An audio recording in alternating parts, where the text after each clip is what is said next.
Welcome to the commentary ups coverage of the Carabao Cup Final. It's Cup Final day for the first major trophy in English football.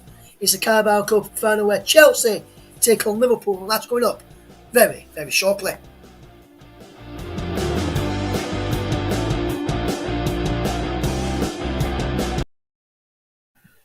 A very good afternoon to you all then as we get ready for the Carabao Cup Final. There's been some big news in English football as well, where Leeds United parted company with manager Marcelo Bielsa this morning after 3.5 years in charge at Ellen Road.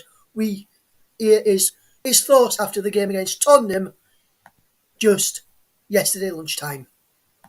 Marcelo, that's another painful result. How do you sum up that performance? I think the result is fair.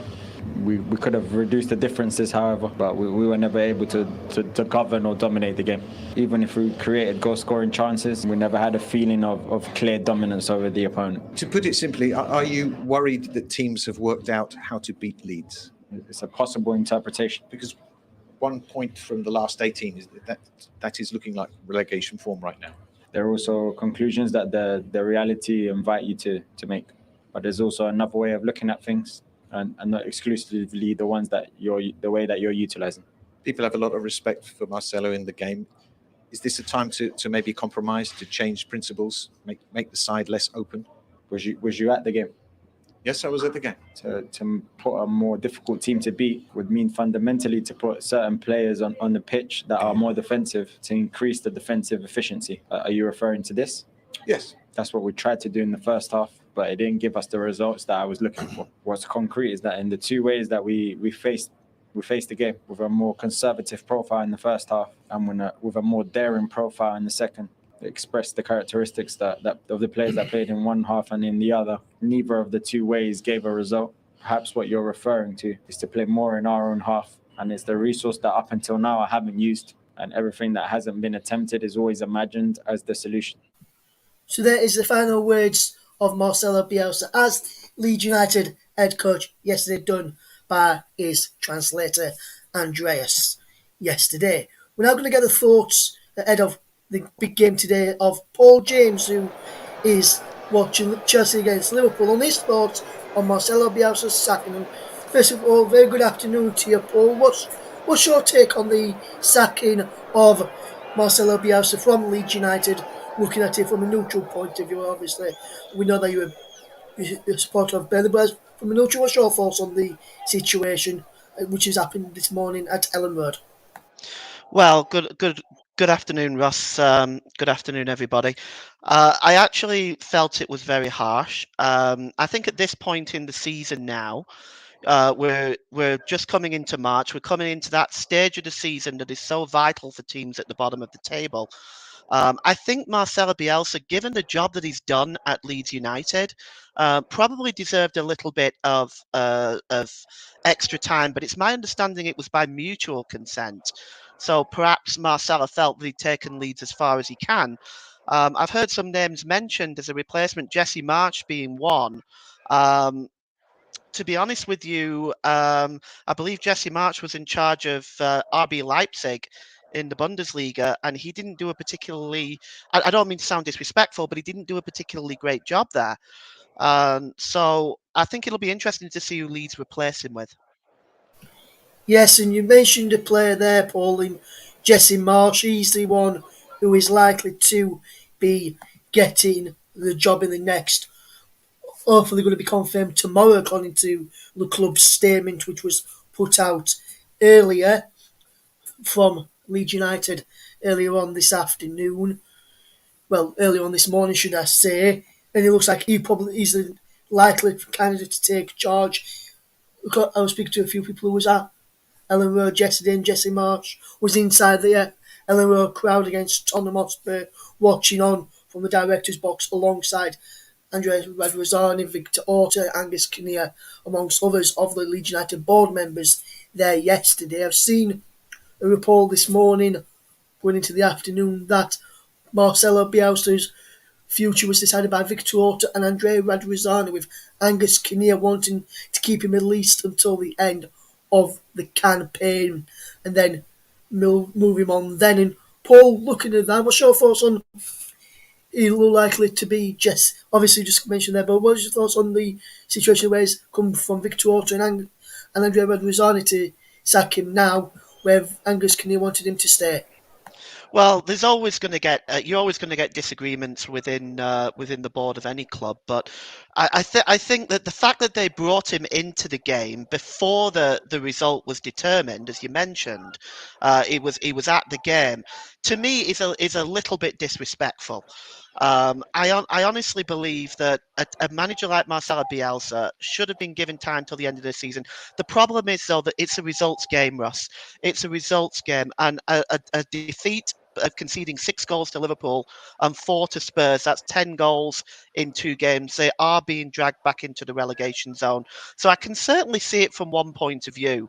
I just think myself, maybe I'm just a bit too touchy-feely on these things, but I think Marcelo should have been given a little bit more time.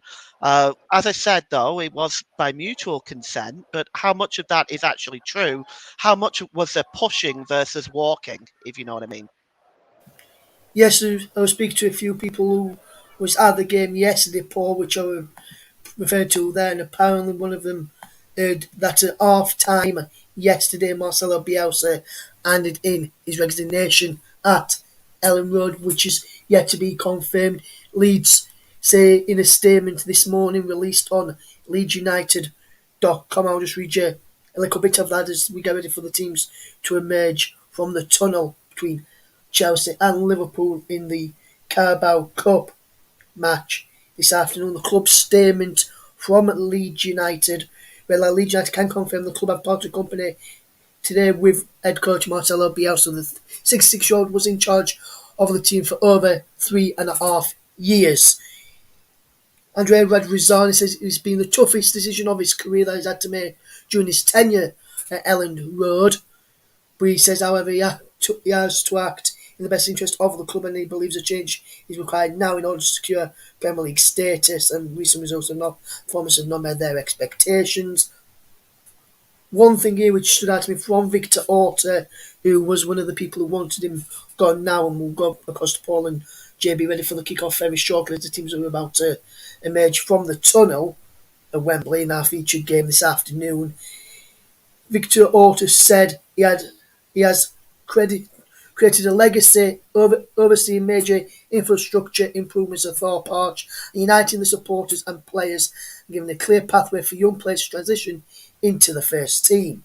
It is disappointed his reign has had to end in this manner, given the special times we've enjoyed in recent years, which have been some of the best in my career. We cannot hide from recent results. I would like to thank Marcelo for his commitment and dedication, wishing every success going forward. Leeds United say plans for a permanent tribute to Marcelo at Ellen Road are underway, and information will be revealed in due course. And Leeds United say they're on to make an appointment tomorrow on a new manager, which it looks likely to be Jesse Marsh. Some former and current Leeds players will be out. Have been posting on social media. I'll read some of those out at half time as we get ready to go across now and join your match commentary team for the game at Wembley Stadium. It's a very good afternoon once again to Paul James. But first, a good afternoon to your match commentator, JB.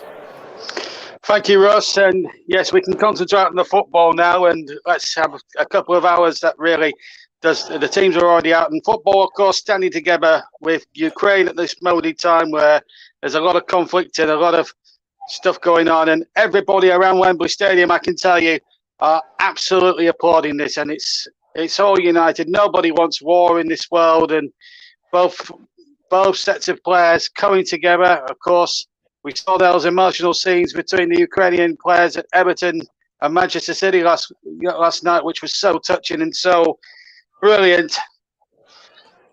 Football really stands together, and there's a couple of Ukrainian wreaths on the ground below the two sets of players from each side. Ukrainian flags around Wembley Stadium, and it shows in this day and age that everybody stands together.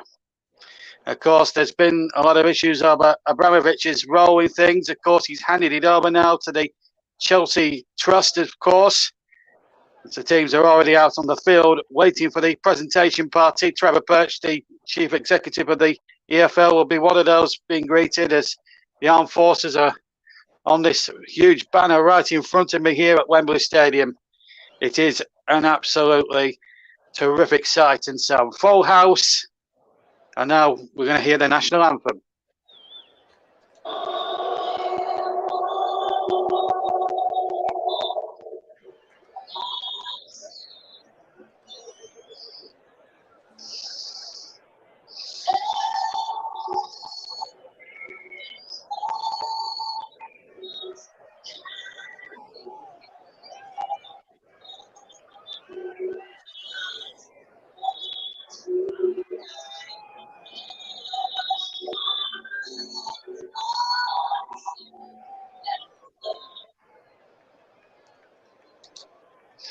Superbly sung there, and you can see straight away Jurgen Klopp has not come out in a suit like he did in 2016. There's no presentation party, so in fact, both teams will shake hands with each other. They were all lining up there, and in fact, they're even going to go into a match photograph to show that there's unity in the game of football, and that's great to see. And even the officials getting involved there as well, just to show that everything is, football does stand together in the world of conflict and war. And it's sad that we're seeing all these things happening here at the moment in Eastern Europe. But let's not think about this for the next 90 minutes or so.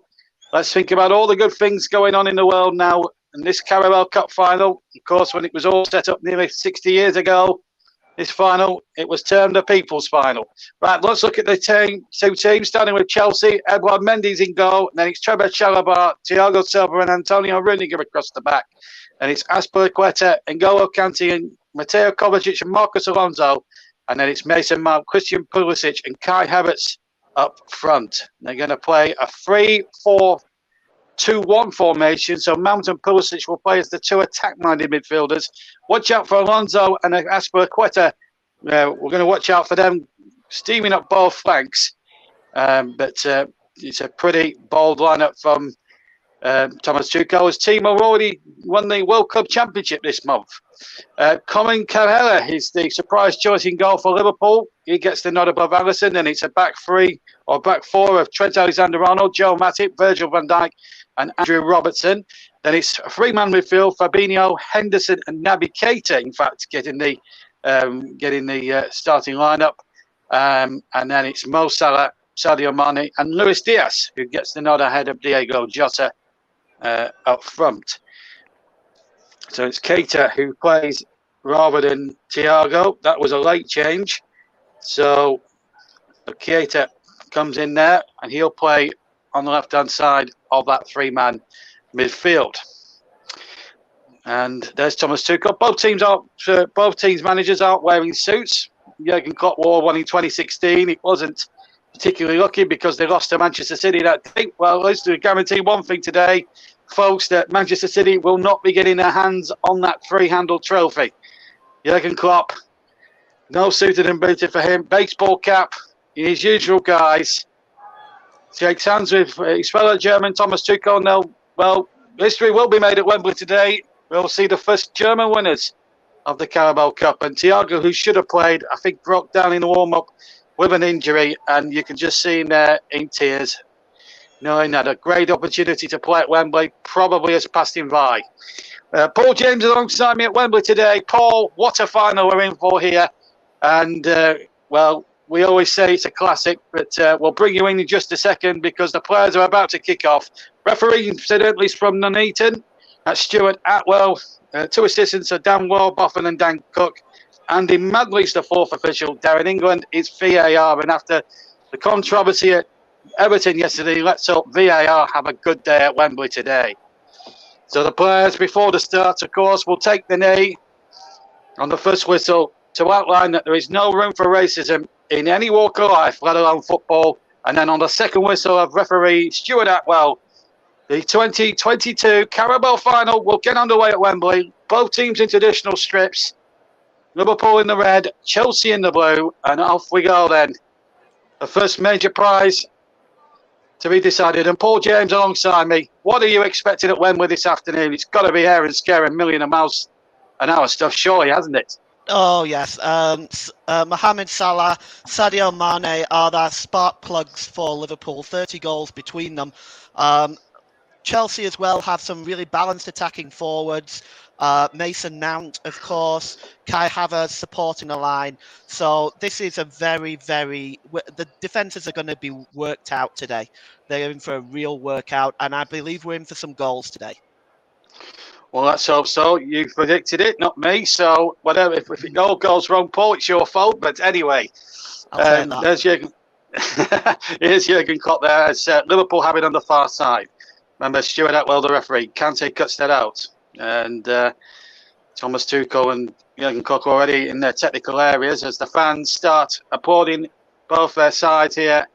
Still Ukrainian flags flying, but we're not going to think about that now. It's Alonso now on the left-hand side for Chelsea. Marcos Alonso, of course, cousin of former Liverpool player Xavi Alonso, of course. Here's Rudiger back inside. Thiago Silva knocks it in there. And Kovacic knocks that one back. And now the ball back to Edouard Mendy. Prepared to Kepa Arrizabalaga in the goal. And the last time Chelsea were in a Carabao final, a couple of years back against Manchester City, Arrizabalaga kind of let his team down a little bit. Maurizio Sarri, I think they lost that final on penalties to Manchester City, but it was memorable for all the wrong reasons because he didn't want to come off and himself and Sarri had a bit of a set to that afternoon. Let's hope Tuchel doesn't have the same problem with Edouard Mendy today. But we've had 2 minutes got in the final. Chelsea have a throw. Just to remind everybody that if it's level after 90 minutes this afternoon, there is no replays, of course, in the Carabao Final or the League Cup Final anymore. They were abolished more than 23 years ago now. The last replay being Leicester against Middlesbrough 1997. So if it does end level, we do have extra time. If it's level after that, we'll have penalties. Well, let's hope we can get it settled within the 90 minutes today.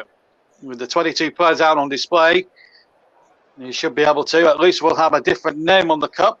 The last 5-6 years, it's been the exclusive property of Manchester City Football Club. Not today, that is for sure. They were beaten in the fourth round, of course, by West Ham United, who knocked out Manchester United, incidentally, in the round before that.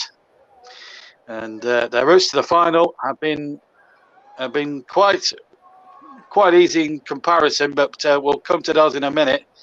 It's just been a bit scrappy in this opening 3 minutes. I guess, Paul, when you look at the way that the game started, it's going to be a little bit scrappy in the early stages, and that's bound to show with the nerves. Yeah, they're trying to what they're trying to do right now, I suppose, is feel each other out at the moment and see what they can create. Yes, Chelsea's run to the final. Both teams, in fact, starting in round 3 because they've both been in European competition this season. Chelsea won on penalties after a 1-1 draw with Aston Villa. Then they beat Southampton with exactly the same scoreline, 4-3 penalties after a 1-1 draw. That was at home, both at home, those games. And then they went to Brentford in the quarterfinals and won 2-0, an own goal and Jorginho that night at the Community Stadium in Brentford. And then Tottenham over 2 legs, a 3-0 aggregate win. Havertz and an own goal in the first leg, Rudiger in the second leg. Liverpool's passage, Norwich away at Carabao, they won 3-0. Preston then away again. In the next round, they won 2-0. Leicester at home in the quarterfinals, a terrific 3-0 draw. Chamberlain, Jota, and Minamino saving them. And then, of course, the heroics in the penalty shootout, getting Leicester City through, getting them through there when it looked as if all the while Leicester were going through that night. And then in the second leg, Jota with a brace, seeing the deal against Arsenal. This is Mo Salah into the penalty area. Salah tries to get it onto his left foot. Salah still again has to go backwards. Uses Fabinho. It's very difficult to work out who the favourites are. It's the deflection on the cross there from Alexander-Arnold. Should fall from Rudiger. Hooks it out towards Mason Mount. Goes down the left-hand side. Salah tracks back and does really well against Mount. And then Havertz is in there too. And already I think this is going to be a decent final. Let's hope we don't have the muckers put on it. And it's very rare that I get 0-0s on a live game, so all being well, that should be the case. Yeah, it's going to be. Sorry, JB, go ahead. No, it's absolutely fine. What are you going to say, Paul? Sorry. Yeah, I was just going to mention the game's going to be played at 100 mile an hour today. And I'm already seeing Salah just working hard, getting back. Oh, there's a chance. There was a chance there inside the penalty area for Mason Mount. It might have been Mason Mount, I'm not sure, but here's Alonso with another crack. And over the top, in fact, I think it was Pulisic who actually had the shot from 6 yards, and he should have really scored there. And he gets the seal of approval from Thomas Tuchel. With 4 minutes gone, we've had the first big opportunity. It was Pulisic. It was Havertz who took the ball here, fed it to the far side. It was Azpilicueta's first cross. He was onside as well. And that was a guilty chance. And in all of that, it was a great save from Cahella, the Irishman. And really, Paul, Chelsea should be 1-up with 6 minutes gone in this Carabao final. It's still 0-0. Yeah, absolutely. If he puts that either side of Kelleher, that's 1-0. That is a gilt-edged chance you've got to score from there. But it's a good reaction save from Kelleher as well, to be fair. Yeah, a lot of eyebrows were raised in the press box around an hour ago because everyone was expecting that Liverpool would put Alisson in goal, but Coppers kept faith with the Irish goalkeeper who spent a little bit of time on loan at several championship clubs in the past to aid his development. Kate is in there straight away, tries to get Diaz away on the far side, but now the ball breaks to the far side again, and it's Azpilicueta. It's Chelsea who are trying to ask all the questions here, and there's no foul. Oh, I think there has been a foul. Azpilicueta asking a few questions there, and Chelsea just starting to take a firm grip on things. And Stuart Atwell here in this opening few moments will have to have his wits about him. One gets the feeling this was Azpilicueta there running at the defender. And I think Fabinho just brought him down. I don't think it was worthy of a yellow card. That is for sure. I think a free kick would suffice in this stage. Live on the TC Hub and all the platforms, plus Twitch. You're listening to commentary of the 2022 Carabao Cup Final. Of course, we've got FA Cup action in this next week as well. Plenty of live and recorded games. Free kick comes in. Reniger comes in at the back post. Can't steer it back towards the 6-yard area. And a goal kick it is to Liverpool. So you're listening to us on all these platforms. YouTube, we have TC Hub itself, JB Sports, JDAT Football, Storm FM, and TC Hub 2. And we're also on Twitch. Of course, these streams have been sponsored, of course, by the Melon Streaming app. Check it out at melonstreamingapp.com. 8 minutes gone then on all platforms. Of course, we've got live FA Cup as well as recorded. We've got recorded FA Cup. Definitely 2 games that I'll be recording for the TC Hub this week.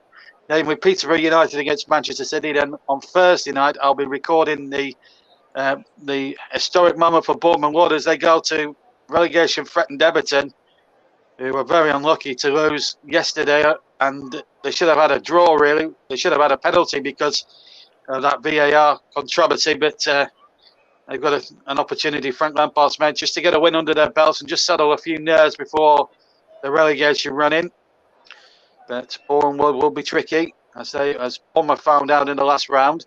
And, of course, we'll have live FA Cup football. Of course, we've got Middlesbrough Tottenham with Trevor and Chris Whiteman on Tuesday night. Russell will be hosting yet again. So plenty of good cup football. And, of course, Nottingham Forest next Monday with Nicholas Jones. Here's Matip now on the ball for Liverpool. Still 0-0 with 9 minutes gone. It's JB, John Stuttard and Paul James here at Wembley in the Carabao Cup Final for the TC Hub. Alternate commentary around the world. And if you're tuning in, let me know. We'll read a few of your comments out when we get 5 minutes or a little break in play. So far, Chelsea have missed a goal-test chance, and that was Christian Pulisic from 6 yards. Great reactions, as Paul James said, from Cahella. But said all that, you would still back Christian Pulisic from 6 yards to score. Anyway, Chelsea have it on the left-hand side, and it's Marcus Alonso. As he took the ball too far ahead of Alexander-Arnold. No, he's left it out towards Mount. Cross comes in, headed away, and Liverpool can get it away at the moment. So third against second, of course. And it's been a rip-roaring start, but it's Chelsea making the most of it as we come to the 10th-minute mark here at Wembley. Ball has been kept in play by Kovacic. Gets it down the line to Marcos Alonso, onto Mason Mount. So many of these English-born players for both these sides who have plenty of England experience. Trevor Chalobah in there, first cup final for him this afternoon. Headed away by Virgil van Dijk. Robertson keeps it in, the Scottish international. Played in that Scotland game, you may remember, in the Euros last year. That was his last Wembley appearance, incidentally. Ball out towards the far side. And here goes Diaz. He's going to run at Trevor Chalobah here. Diaz still against Chalobah. And here's Mane inside the area. Tries to get it to Mo Salah, but Reniger got there and saved Chelsea's skin. And already, Paul, with 10 minutes gone here, the game just starting to open up a fraction. Yeah, absolutely. Both sides trying to move forward and create opportunities.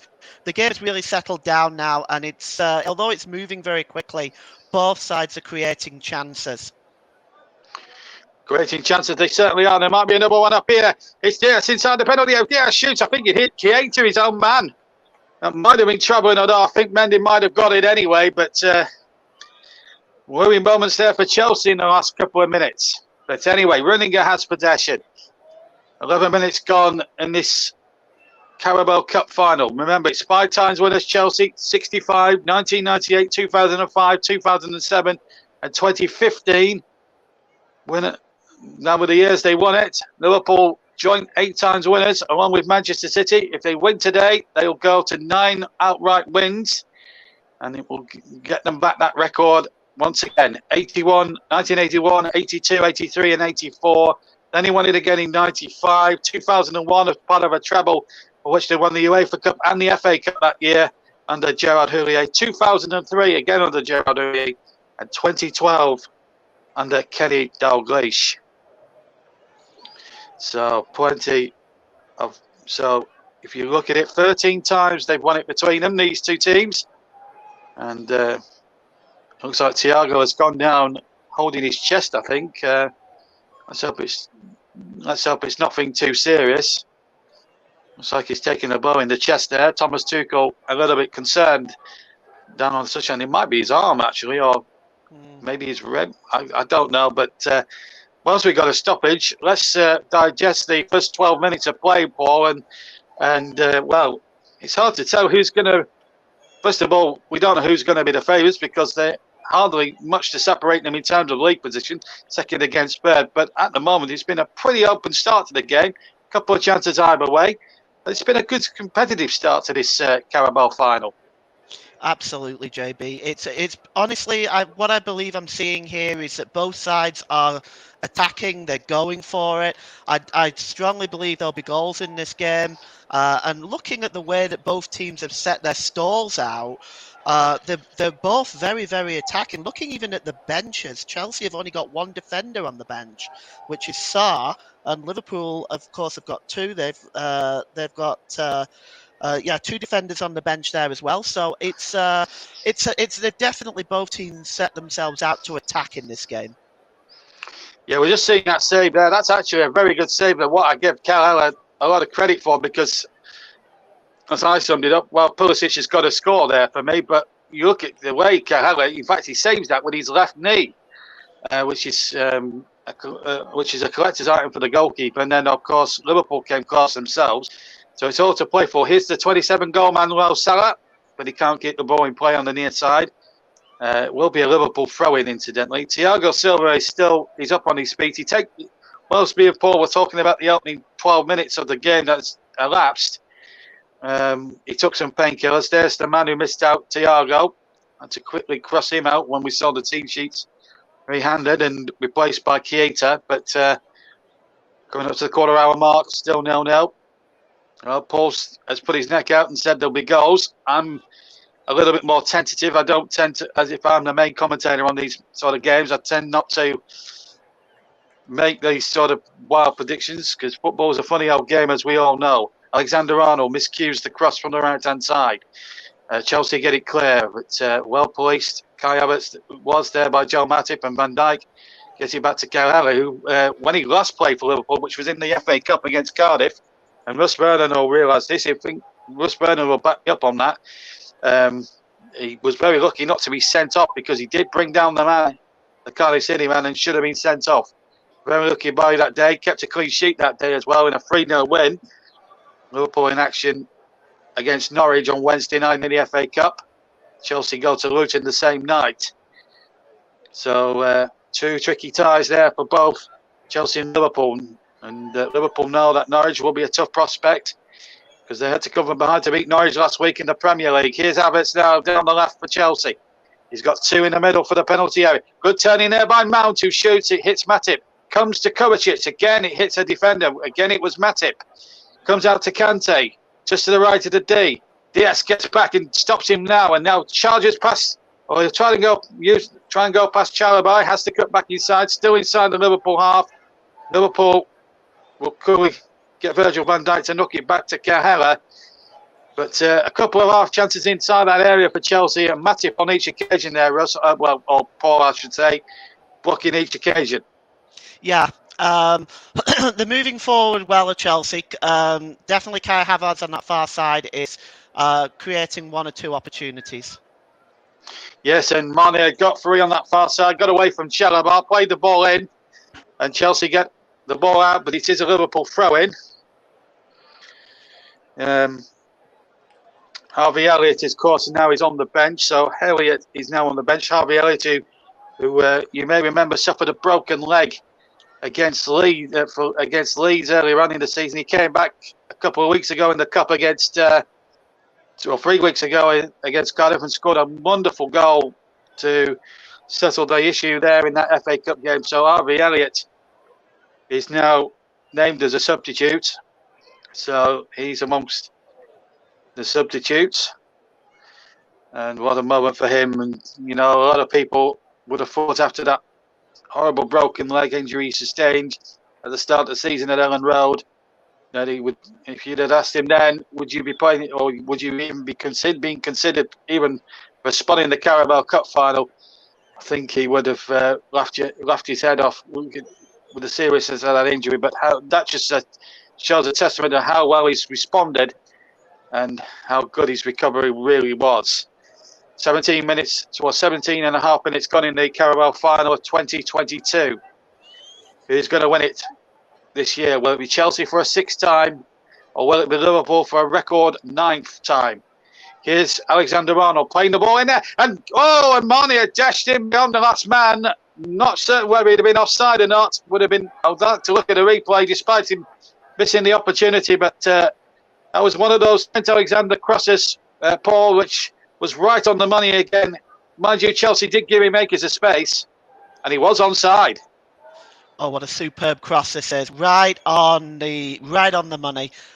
Sane's got to do better than that. That was a beautiful cross, right across there, right on his head. Got to hit the target from there. Well, Liverpool back in possession. It was a good kick out there by Mendy. The last time these 2 teams actually met in any competition, it was the Premier League in early in the new year. 2-2 draw it was, and a terrific game of football it was. It was on a Wednesday night at Stamford Bridge, and 2-2 it finished, and a terrific game of football it really was. And Cahella did play in that game, incidentally, so he knows what Chelsea are about. Here's Mo Salah, the 27-goal man in all competitions. Here's Henderson. Henderson now to force Fabinho. Here's Keita. Keita has to turn back inside. Uses Fabinho. Now Keita again. In from the start. Was originally a substitute, but when Thiago had to pull out with a late injury sustained in the warm-up, he came in as a late replacement, but hasn't looked out of place so far in that Liverpool midfield. It's fitted in there, you would think, rather seamlessly. Ball out towards Matip now on halfway. Still 0-0. If you've just joined us on all TCM platforms for the 2021 Carabao Cup Final live for Wembley Stadium. Alternate commentary on the TCM, on all the TCM platforms, including these following YouTube channels: JB Sports, Storm FM, JDAC Football, and TCM2. We're also on Twitch, incidentally, for those who don't have YouTube, who like their fees to be of a Twitch persuasion. And of course, you can catch us, of course, if you want to follow our Twitter account, where we bring you all sorts of breaking news and what games are coming up on the platform for the next few weeks. You can follow us at Commentary Live 1. Anyway, here's Diaz into Henderson. Back to Salah, who shoots. Hit Thiago on the chest. Comes out again to Alexander-Arnold. Now Marnie picks the ball up. Marnie goes down. He was pushed there quite conclusively there by Mason Mount. And Paul, what an opportunity this is for Liverpool. Just outside the penalty area, right of centre. Oh, absolutely. This is a great opportunity. Definitely a foul. I'm really glad Stuart Atwell is keeping his cards in his pocket at the moment, though. He doesn't want to, start waving cards around early on. But this is an excellent opportunity for Liverpool here now. There's a lot of possibilities. A lot of possibilities indeed. 3 of them there. Alexander-Arnold, who I've commentated on scoring some terrific free kicks in the past. Mo Salah, of course, the 27-goal man, and captain Jordan Henderson. They're the 3-man committee. There are 5 in the Chelsea wall. Well, they put a draft excluder behind that wall. A man lying, man lying down behind that wall. And while Mendy, I don't think they're going to put a body. Are they going to put a body behind? Don't think they are. I think there's going to be 5 men in the wall. The wall doesn't seem that particularly good, to be perfectly honest with you. But we'll soon find out in a minute. Well, there's 4 men, and then there's a 5th one right on the end with a little gap here. It's going to be touched there to Salah, who shoots, but he shoots wide off the target. It did not deflect, and it will be a goal kick to Chelsea. We've had 21 and a half minutes gone in this Carabao final, and it's still Chelsea 0, Liverpool 0 here on the TCO. It was a nice idea, wasn't it? Just knock it back there to Salah to have a strike. Always going away from the target, but nice idea. Nice idea indeed. 27 goals this season. Couldn't have 28 there from that free kick.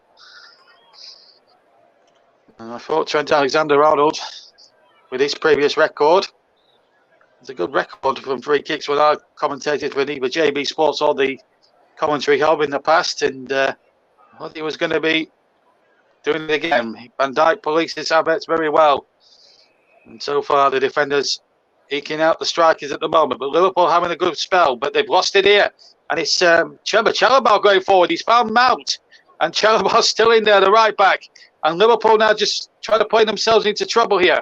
Fabinho's got to try and keep that in play, and he hasn't.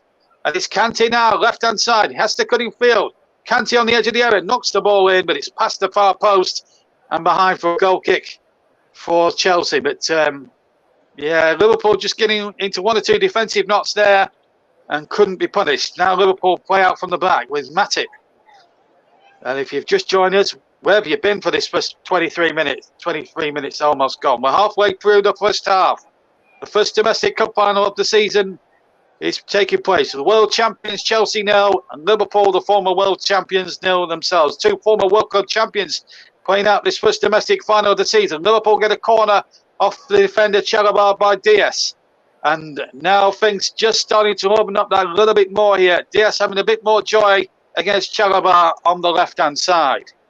And now they'll line up for this corner, Paul. And you have to say that surely a goal's got to happen at some point now. Well, the way the 2 teams are attacking each other, and they do have a history of high goal-scoring games. You've got 2 very attacking teams here. Yes, I would say surely a goal's got to come. Well, they planted the ball in there. It comes to Virgil van Dijk on the edge of the area. It was a corner that was taken short. It was half cleared. And Van Dijk tried the shot. There's a foul there, and it's going to be... and I wonder who is... Well, he's not signalled, and there's players surrounding him, which is making... Well, Alonso has gone down presumably. I think... No, it's not Alonso. It's another Chelsea player. I can't see who it is. And Henderson there, Aspilicueta's there, Van Dijk's in there, Harrods is having a word or two as well, Alonso's having a word or two, Rudiger, they're the usual suspects. The player went down in front, and it was Mason Mount, whose job got up again, and I think, yes, he has given it to Chelsea. I wasn't quite sure who given it to in the first instance, but it is a free kick, so, yeah. And now Klopp and Tuchel, I think they're just sharing a joke rather than fisticuffs on that sideline, but this is what happened. Oh, flailing arm. I tell you what, VAR might have to get involved here, Paul. That looked well, was it accidental or was that deliberate? Well, it's very difficult to say looking at that. There was definitely contact for sure, but I don't think he was actually sort of swinging his arm deliberately, and I think that's the key to this situation. Perhaps a yellow card there. Well, maybe the referee was reluctant. Who knows? But we do have VAR. Down in England is on VAR today, and after all their controversies yesterday at Everton, they need a good day today. Otherwise, the people that are using the VAR will come in for a lot of more criticism from a lot of the sports writers of this country. Here's that was a mess Alexander at Arnold. Everton yesterday. I mean, well, whilst we got a break in play, Mendy's got it. I've seen that incident with the handball by, was it Rodri? A million times, and I'm still convinced that the referee or the VAR's got to give that. If I'd have been commentating, I'd have been fuming. And then there was a mix-up at Rangers, of course, when they had a perfectly good goal disallowed. So it's not really been a great week, really, in general around Europe for VAR, really, because when you watch the Rangers game on Thursday, they had a perfectly good goal disallowed against Dortmund. But we'll come back to that in a second because Liverpool are on the attack here with Sadio Mane. He's got Keita out to the far side and Robertson overlapping. Robertson's cross is deflected and it will be a corner for Liverpool. The second in about 3 minutes. Now, they went short last time. Will they go short this time, I wonder? We'll see, but this game really started to hot up. Remember, we will be selecting a man in the match for ourselves, but I should tell you the actual man in the match wins the Alan Hardaker Trophy and it's chosen by the members of the written press. But we will choose our own supplementary player of the match, but we will tell you the actual player of the match as well. As the ball goes into the area, there were claims for a handball there against one of the Chelsea players. There were 3 Liverpool players appealing. Diaz has it on the right-hand side, tries to take on Alonso, and he tries to dig out a cross. Van Dijk is in there, takes it on the chest, hooked away by Rudiger. Well, it was a bit of a crowd scene, one has to admit. Now, will they refer that to VAR? It was against Aspilicueta. I'd like to see that replay again just to see what happened here. The ball was played in there. There's well, no, not for me. I'm not sure. How do you think, Paul? I think that come off the leg.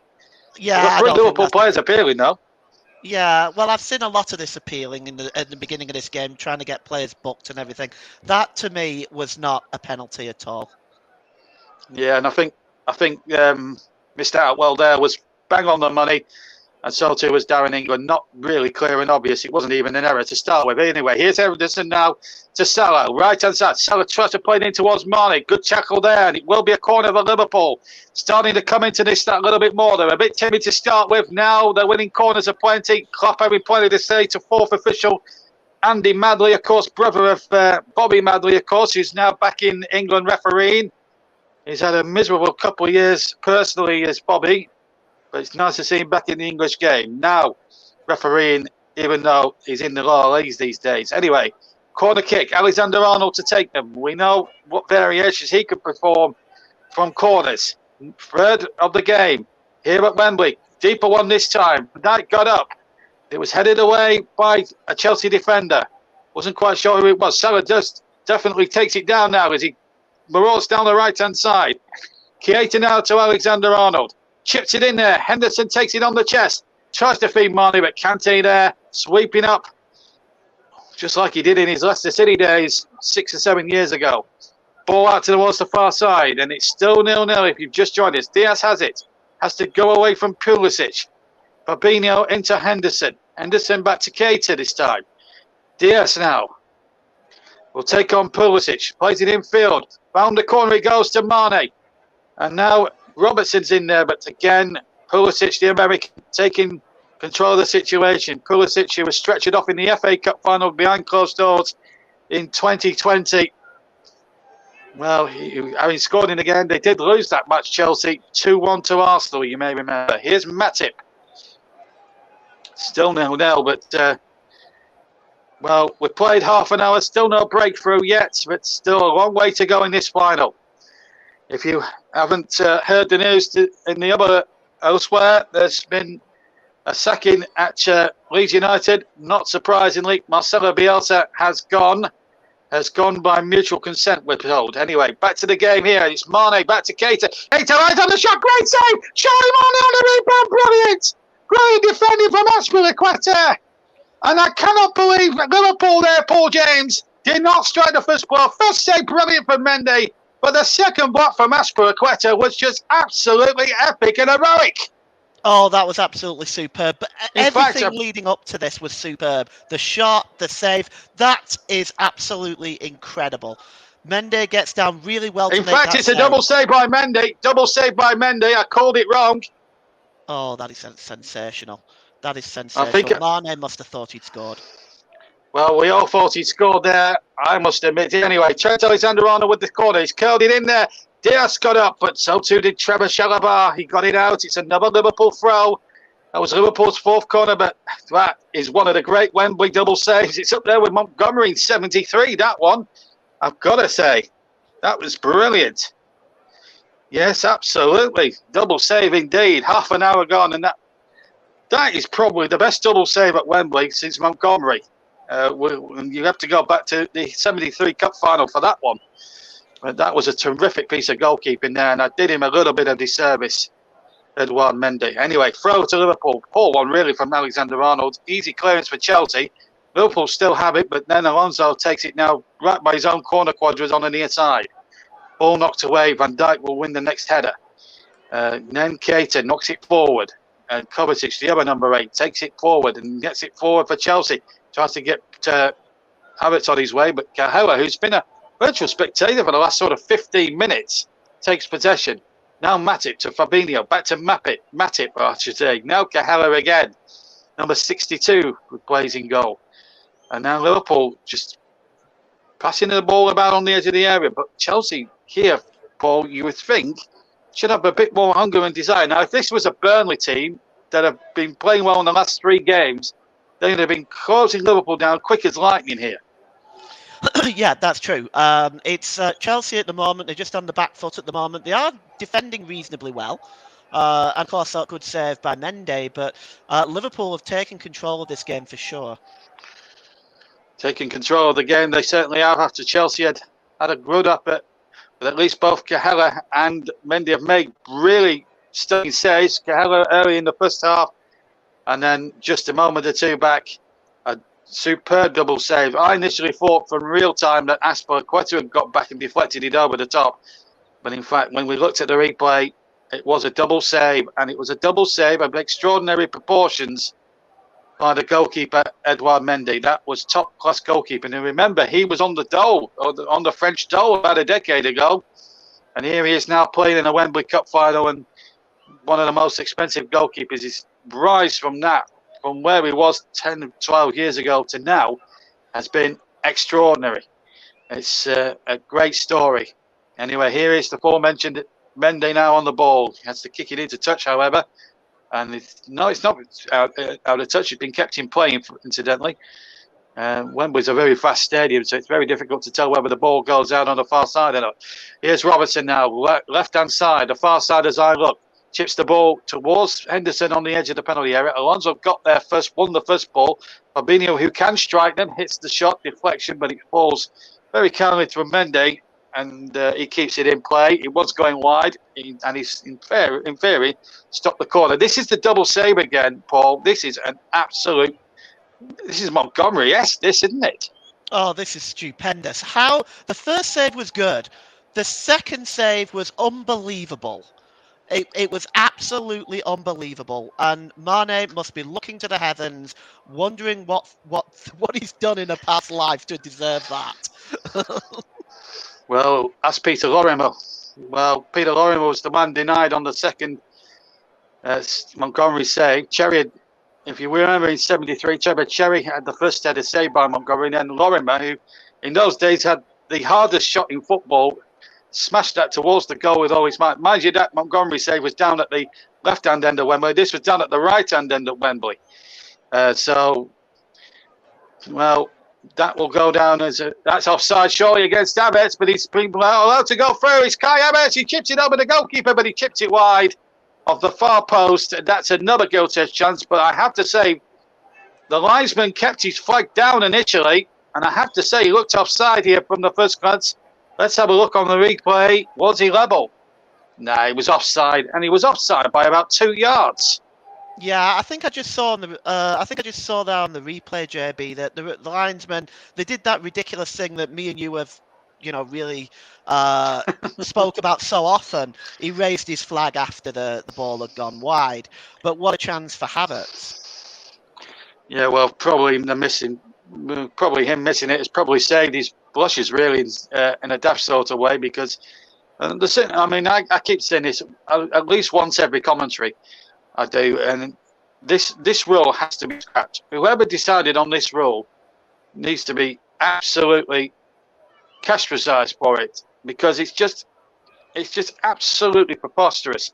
If he's offside, just stick the flag up. It's easy. I know it's for VAR, but it's preposterous. It's ridiculous. There is no room for it in the football. We want a free-flowing game of football. So please, the rule makers, next year, let's just get the offside rule back to what it used to be.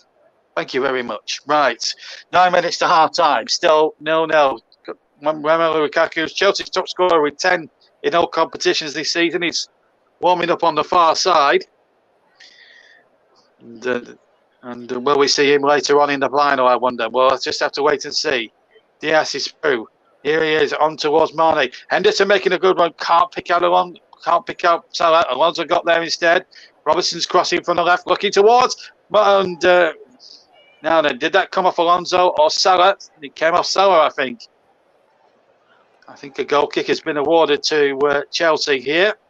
And it remains 0-0 as we go into the final 8 minutes, 8.5 minutes of the first half. Well, it has to be said. Sorry, JB. As you would say, goal kick has been awarded. Yeah, it has to be said. Chelsea have done really, really well to keep Salah quiet so far. He's had touches of the ball. He's had the ball for periods of time, but they've kept him relatively quiet around the 18-yard box. Yeah, and in fact, Mane has been fouled, so a free kick has been awarded now to Liverpool. It's Robertson again. Robertson uses Diaz, far side again. Still 0-0 in the Carabao final. Brought to you here on the TCR alternate commentary at Wembley. If you fancy a break from the mainstream domestic commentary, we can offer you a better alternative. Ball played into the penalty area, headed away by Rudiger. We're live on YouTube and Twitch. And it's still 0-0. Great first half this has really been, but melted by two great saves, one in the early stages by Cahella, and then something like 5 minutes ago, Edouard Mendy doing his greatest impression of Jimmy Montgomery of 1973 with an excellent double save. The only difference was Montgomery in those days managed to flick the second save under the bar.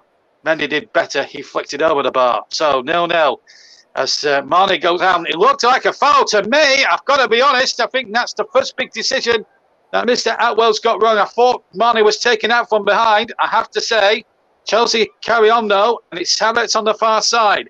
Takes the ball down beautifully, and it's Pulisic now, saved by Cahella at the near post. And Pulisic gets on the rebound again, has it far side. Pulisic now, the American, crosses in there, and Van Dijk gets it away. And Pulisic knocks the ball back. Well, we'll have a look at the replay to see whether that was a foul or not. But I thought Mr. Atwell, who was not more than 6 yards away from the incident, I thought that was a Liverpool free kick, I must admit. Anyway, Kovacic has possession for Chelsea. That should be Cahella's, and takes it just on the edge of his penalty area and does really well and gets Liverpool going again with Luis Diaz. Diaz still. Oh, that's a definite foul. That's a definite foul. By Cesar Azpilicueta. That's going to be a free kick for certain for Liverpool. Whether or not it's a yellow card, I'm not so convinced. This is the foul again. Yeah, after the ball had gone there, no doubt about that. This is the other challenge here. Was it a free kick in your opinion? I think so. It's gone into the back of him. I mean, I think Mane goes down rather theatrically a little bit, but that's still a free kick. There's contact. There's a shove in the back. For me, that's a free kick. Well, they've got a corner anyway, despite the protestations of Klopp. Of course, VAR can't get involved in that. So it's a corner to Liverpool. So they probably might still get something here from this corner as we come towards the final 5 minutes on what's been a terrifically competitive first half. So much attacking intent, but still no breakthrough. Ball towards the near post. It wasn't a particularly good corner, if I'm being honest. Robertson will try again from the left-hand side in towards Henderson, and knocked away by Kante, and it will be kept alive here by Mo Salah. Salah uses Alexander-Arnold, chips it forward towards the far side. Henderson has made a run on that left-hand flank, uses Robertson again. Robertson's cross, dangerous one, but Mendy's underneath it, despite the advances of Joel Matip. So 5 minutes to go to the break on all TCF platforms, including JB Sports, Storm FM, TCF2 and JDAT Football and Twitch. It's still Chelsea 0, Liverpool 0, as we come perilously close now to the half-time interval. And no foul there, was there? No, there was. Foul on Kante, free kick. 10 yards from halfway inside the Chelsea half to Chelsea. Well, we've had a lot of incident in this first half, and there's the ball knocked forward. Alonso's got free on that left-hand side. Havertz is waiting in the centre. Ball played in there towards the penalty area. Pulisic was there. Havertz has got it on the chest. Shot comes in and over.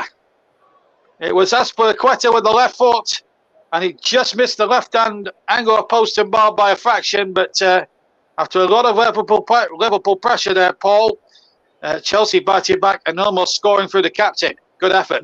Yeah. This was a nice attempt. Nice layoff by Havertz. Looks like it took a deflection, which took it away, but it doesn't seem to have been given.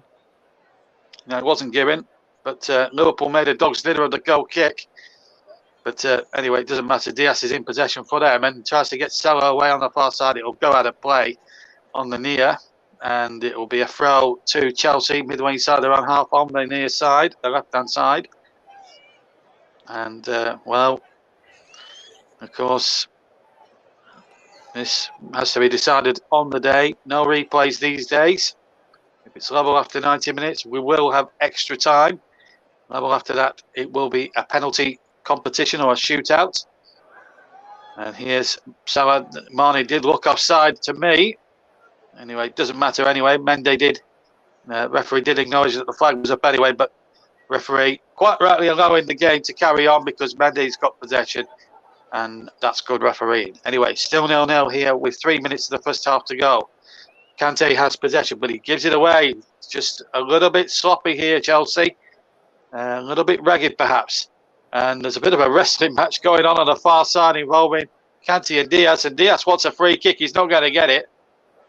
Mr. Atwell's trying to let the game flow, and I can understand the reasons for why he does to do it. It's a showpiece final. It's a cup final. You want to see the football being played. I can understand that fact. I don't think it was a foul, to be fair. Here's Pulisic now for, rather Mount, sorry. Tries to play it in towards Havertz, and Van Dijk clears away there for Liverpool. So let's, well, Paul, we've got about a couple of minutes plus stoppage time away from half time. Let's look back at the first half as a whole, really. What's been your overriding emotions of this first half so far? We'll just get your foot, hold that foot, because Chelsea do have a throw in a dangerous situation. Pulisic takes it back, or Robo Alonso, sorry, takes it back to Kante back to Pulisic, back to Alonso. Then it's Kovacic played in there towards Alonso, and the ball knocked back. Now, appealing a pass back there, Chelsea. I don't think it was a pass back. I think, yes, there's a foot in, but I don't think it's an intentional back pass. Not like the one we saw in the Arsenal-Nottingham Forest game last month. That was a back. Yeah, that was a back pass, and I still watch it back now and still believe it was a back pass. But there you go. It's well, there you go. But that's the way it goes sometimes in cup football. We'll get your views on what's been a frenetic first half. But let's see what Liverpool can eke out here on this next attack with Keita.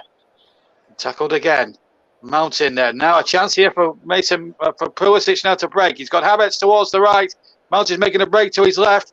It's Pulisic inside the area. Mount shoots! And Mount should have scored! 6 yards out.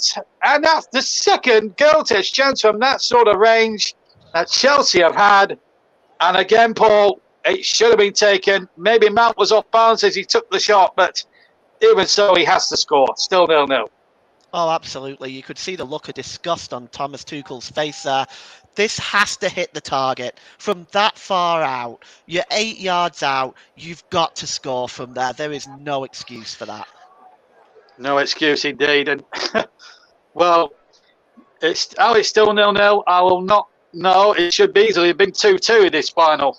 And it wouldn't have surprised me if it was 2-2 at the break, but it's still 0-0 as we played the 45 minutes. We're only the one added. So let's just quickly get your thoughts on what's been a terrific first half, but the strikers have really let the teams down with really big misses. Yeah, it's been a wonderful game of football to watch. I don't know about you, JB, but I've enjoyed every second of it. It's both teams have had chances. Pulisic, Mane, just then Mason Mount. Yeah, I don't understand how it's still 0-0 either.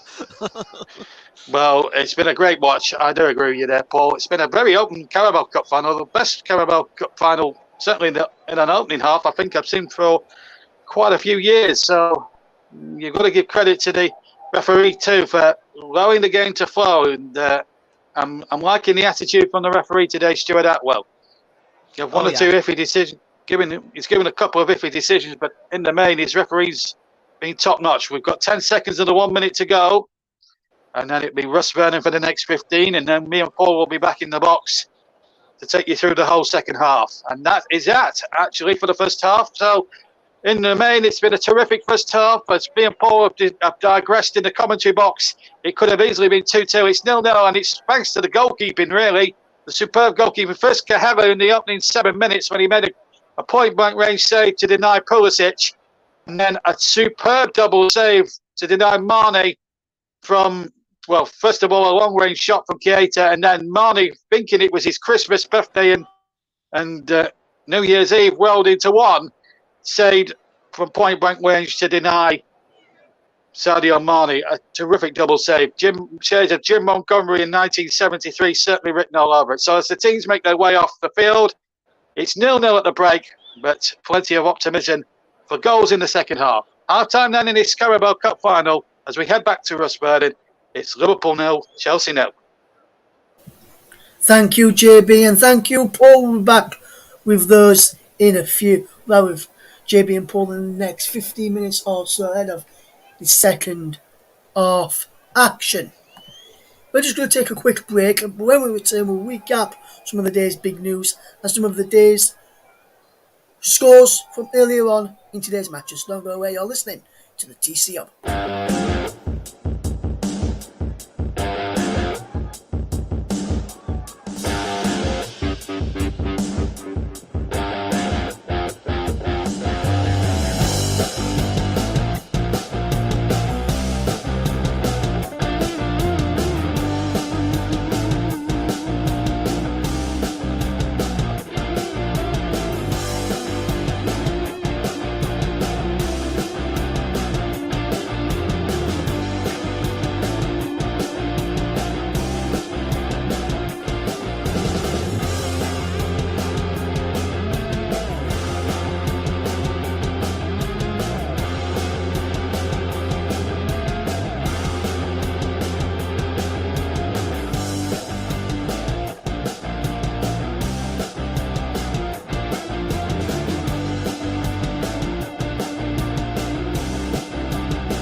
Welcome back to the Clone Jobs coverage of the Carabao Cup Final between Chelsea and Liverpool.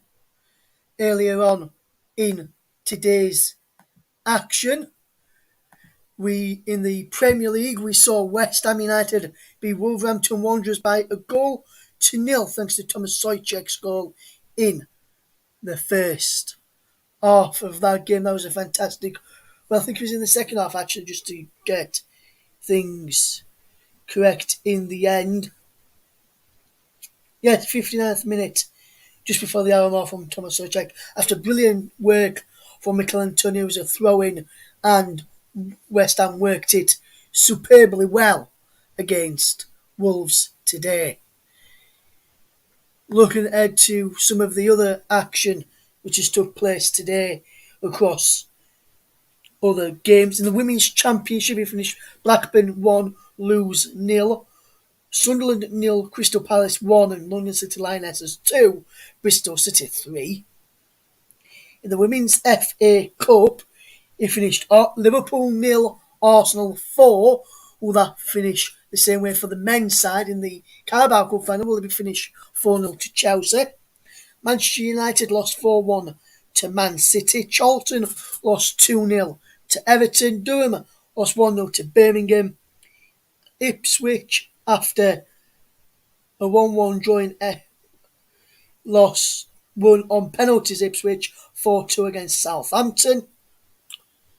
After extra time, Reading 0, West Ham 1 and West Bromwich Albion 2. Coventry United 4 is a result. In there in Ligue 1 in France, some results to tell you about. Monaco 1, Reims 2, Angers 1, Lens 2, Brest 0, Lorient 1, Clermont 1, Bordeaux 1, Metz 0, Lens 0, Troyes and Marseille. An hour played there, and it's Troyes 0, Marseille 1. In the German Bundesliga, Bochum lost 1-0 to RB Leipzig, while Augsburg are losing 1-0 to Dortmund at half time. Italian Serie A, Torino 1, Cagliari 2, Verona 3, Venezia 1. Spezia and AC Milan are currently goalless after 16 minutes.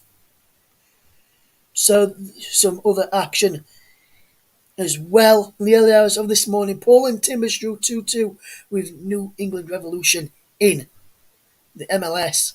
That is start of a brand new season in the MLS. Just before we get some thoughts from Paul James on what's been a brilliant first half, and I probably tend to agree with Mike. He says he's 0-0 because Paul said there'll be goals. Sorry about that, Paul. Let's just recap the big news story today. And Marcelo Bielsa was sacked by Leeds United this morning. Here is the thoughts of Marcelo via his translator Andreas after the game against Tottenham Hotspur on Saturday afternoon. Marcelo, that's another painful result. How do you sum up that performance? I think the result is fair. We could have reduced the differences, however, but we were never able to govern or dominate the game. Even if we created goal-scoring chances, we never had a feeling of clear dominance over the opponent. To put it simply, are you worried that teams have worked out how to beat Leeds? It's a possible interpretation. Because 1 point from the last 18 is that is looking like relegation form right now. There are also conclusions that the reality invite you to make. But there's also another way of looking at things, and not exclusively the ones that the way that you're utilizing. People have a lot of respect for Marcelo in the game. Is this a time to maybe compromise, to change principles, make the side less open? Was you at the game? Yes, I was at the game. To put a more difficult team to beat would mean fundamentally to put certain players on the pitch that are more defensive to increase the defensive efficiency. Are you referring to this? Yes. That's what we tried to do in the first half, but it didn't give us the results that I was looking for. What's concrete is that in the two ways that we faced the game, with a more conservative profile in the first half and with a more daring profile in the second, it expressed the characteristics that of the players that played in one half and in the other. Neither of the two ways gave a result. Perhaps what you're referring to is to play more in our own half, and it's the resource that up until now I haven't used, and everything that hasn't been attempted is always imagined as the solution. There's the thoughts on Marcelo Bielsa following Leeds United's 4-0 defeat at the hands of Tottenham Hotspur yesterday. We'll get back to the game in hand, which is Chelsea 0, Liverpool 0 at the break, and Mike Honeyman reckons it's 0-0 because of your prediction, Paul James. But what have you made to that first off, and why do you think is currently lacking goals at Wembley? Well, I agree with Mike. I probably put my foot in it, but no, I think one of the fundamental reasons is the goalkeeping has been excellent. Chances have been missed, so really on both sides. Mane had a header there in the first half as well that he should have done a lot better with.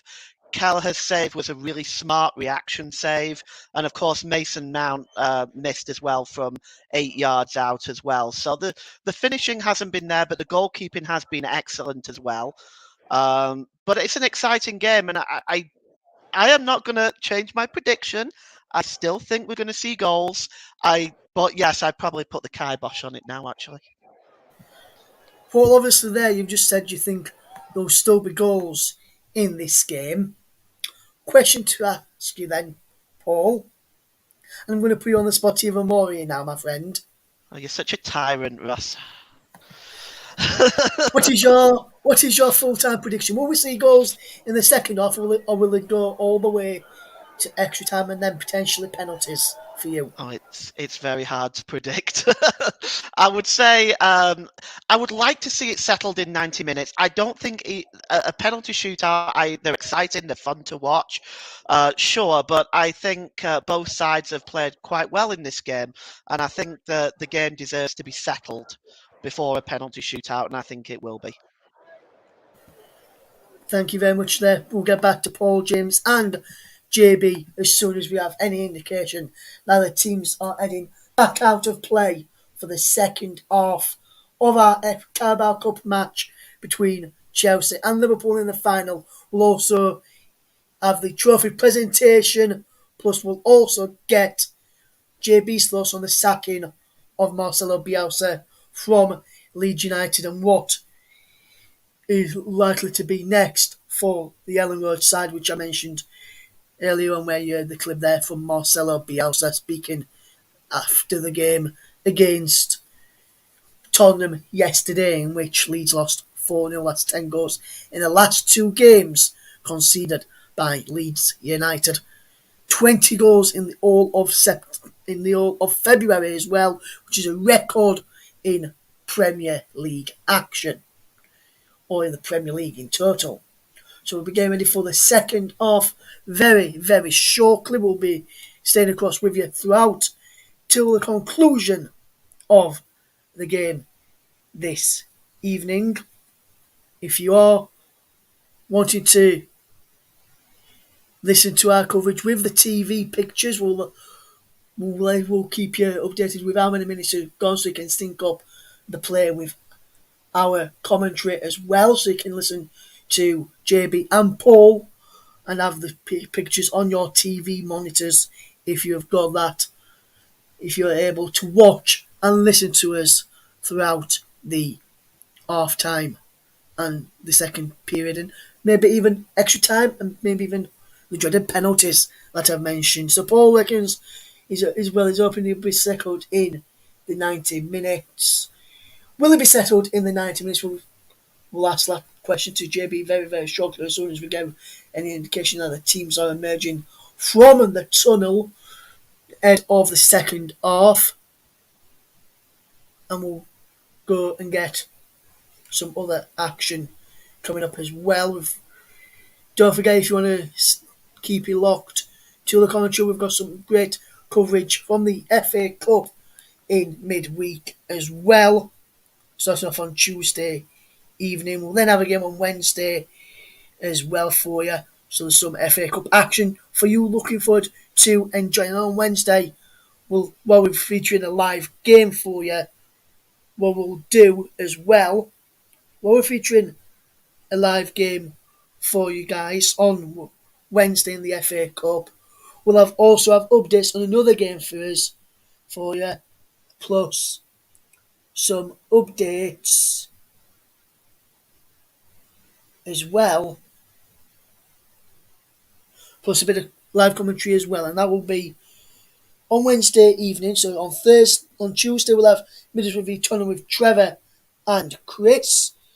Myself will be in the presenter's chair. Then on Wednesday we'll have coverage of Southampton against West Ham United with myself and hopefully we'll have Luke Turton joining us, and we'll have updates on Liverpool v Norwich with Paul James, and Paul James will also there'll also be the bonus commentary as well in between both between the second half, starting at Southampton against West Ham and the conclusion of Southampton against West Ham. But while the Southampton West Ham game is on in midweek, you'll get updates from Liverpool against Norwich from Paul James, who is alongside JB this afternoon. We're going to see some of the players coming back out, and we'll wait for the teams to come back out. We'll head across to speak to Paul James once again. And Paul, just looking at the Liverpool, wait for the teams to come out, Liverpool players getting ready to come back out, in Chelsea as well. Luis Diaz in the Liverpool side today. And I was hearing last night that Leeds boss Marcelo Bielsa turned down the chance to sign Luis Diaz before he joined Liverpool. Do you think it would have made a difference to the Leeds United side from his performances at Liverpool so far, Paul? Well, yes, I mean, a player of that quality certainly would have made a difference, but I don't really feel that Leeds' issue really at the moment is scoring goals. They've got players that can score goals. I think defensively there's an issue at Leeds. But yes, certainly Luis Diaz in the lineup would improve almost any Premier League club. He's such a quality player. Yes, and as I mentioned, we've got recorded commentaries from Peterborough against Man City and Everton Boreham Wood in the FA Cup in midweek. As the players are about to get back out and ready for the second half action, let's rejoin your match commentary team of Paul James and first, JB. Thanks, Russ, and welcome back, everybody. And as the players begin the second half, let me give you a little trivia quiz question, which you can answer in the live chat as well. The League Cup started 62 years ago today, as Chelsea get underway, taking the goal to our right, still 0-0 if you've just joined us. We'll recap what happened in the first half for you in a second. First final took place 62 years ago this year. Aston Villa were one of the finalists. Who were the other one? Anyway, here comes Chelsea at the start of the second half. Cross coming in and Fabinho getting it out. I'll repeat that quiz question in a second. Here's Alonso on the ball now against Jordan Henderson. Henderson goes back and the ball out of play. So let me recap the quiz question. Aston Villa were one of the first finalists of the League Cup back in 1961. But who was the other finalist? And it will be you'll be surprised to hear who it is. So you've got 10 minutes to make your guesses, and I'll give you a clue. They are a current League One side. There's your clue. So there's your clue. And you have 10 minutes to guess, and I'll give you the answer in in about 10 minutes from now. So no changes from either side. But if you were not with us earlier and you don't know what's been happening in this first half, well, Helen made a good save in the 7th minute, a terrific save from point blank range to deny Christian Pulisic from 6 yards. And then Edouard Mendy went one better when he made a superb double save. First of all, from a long-range effort from Nabil Keita. And then when the ball was spilt out to Sadio Mane, he looked as if he had the most simplest tapping in the world. He stabbed it towards goal, and Mendy must have got a left hand to it and palmed it over. Liverpool just playing chicken on the edge of their own area, but they're getting away with it. And then he managed to tip it over the bar. And then Mason Mount missed a gilt-edged chance from 6 yards when he popped the ball wide, when he knocked the ball wide of the target. Liverpool attacking the goal to our left, and to the right is Chelsea. Paul is alongside me in the commentary box. Well, Paul, your prediction of goals is not bearing fruit amongst the people on the live chat at the moment. They think they might put a jinx on it. When we said that, we've got Chelsea on the attack here, and here's Havertz across the face, and Pulisic was probably half a stud away from getting on the end of that brilliant Havertz cross, and it still remains goalless. Another missed chance there, but I think this was a more difficult chance than the earlier ones that Chelsea have had. But the ball fizzed in there, and it just needed to be a couple of stud lengths bigger, and he would have tapped it in for 1-0. Yeah, it was a good ball across with pace. Pulisic was just a half an inch away from that. But it's a nice start to the second half by Chelsea. Absolutely. Liverpool try and look for a free kick from Mo Salah, and he doesn't get it. I have to say, Stuart Atwell has been very coy on the decisions that he's made, and he's been very decisive, very adamant, and he's really has performed really well so far. Trying to let the game flow for as much as he can, and I like that in a referee, especially when it comes to a cup final. I've seen many a cup final in the last sort of 10 dozen or so years as a football fan and as a commentator, where the referee, now then, the flag has stayed down, and Hamas has hit the post, or was it? No, it was Mount, in fact, who hit the post. I'm not sure the flag actually went up or not, but Thomas Tuchel cannot believe it, and if he was onside there, Paul, then this is the worst miss of the whole final. Let's have a look. Where's it? Oh, he's on. And he's on by a country mile. How has he missed this, Mason Mount? How has he missed it, Paul? I don't know. I think this is all my fault. I put my hands up. This is another gilt-edged opportunity. You've got to score. The goalkeeper's beaten all ends up. The goalkeeper was beaten. Cahella didn't even have a price, and you wouldn't have got any odds on him escaping away with that one, with a clean sheet still intact. But his right-hand post must be a lucky charm for him today, the Irish goalkeeper, Cahella. Amazingly, it's still 0-0. I'm surprised it isn't 3-2 one way or the other, because these two teams, with all the attacking intent, look, I've just seen a replay there. Van Dijk is trying to claim offside. He definitely wasn't. And I don't believe, do you know what I think, Paul? I don't think Mount can believe he's actually onside, and I think he didn't think he had as much time as he thought he had. And I'm not trying to excuse him, because it is an inexcusable miss, but still a player, England class, should be scoring for me. Anyway, here's Diaz, chipped in there, Mane, but the goalkeeper out there first. He'll come for Diaz on the edge of the area. Mane, with the goalkeeper Mendy was all at sea there, but Chelsea helped him out defensively, and in fact they've won a free kick. But, I mean, every time you see that miss from Mount, I mean, I thought the one at the end of the first half was bad enough, but that one, and as I just said now, Mendy's injured, by the way, but as I said just then, you could probably, another person could excuse him. Probably he didn't have as much time, and probably thought he couldn't believe that he was onside as that ball was played in, but nevertheless, Paul, he should score. He's an England international, for heaven's sake. He should score, shouldn't he? Absolutely. Got to finish that. And he's got a goal-scoring record this season. He's scored goals for Chelsea. He's got 7 goals in the league, as well as the 6 assists that he's got. And it was a defensive lapse by Liverpool, it has to be said. That was very poor defensively, but you've got to take that chance. Yes, and Mendes doesn't look too good there. He's actually tied on 7 with Kai Havertz, incidentally, in the goal scorers list. Mendes getting some treatment. Kepa anxiously waiting on the bench. But Mendy's going to carry on in the true tradition of a Chelsea goalkeeper. And we've had 6 minutes of the second half. Still 0-0 if you just joined us here on all TCM platforms. This is the chance again for Mount. And I just can't believe, for the life of me, he's done everything right, and he's hit the post. And, well, I get the feeling, Paul, that maybe, and I'm going to put my head on the line here, I think this could have Liverpool's name written on it. Well, it could do with these chances being missed.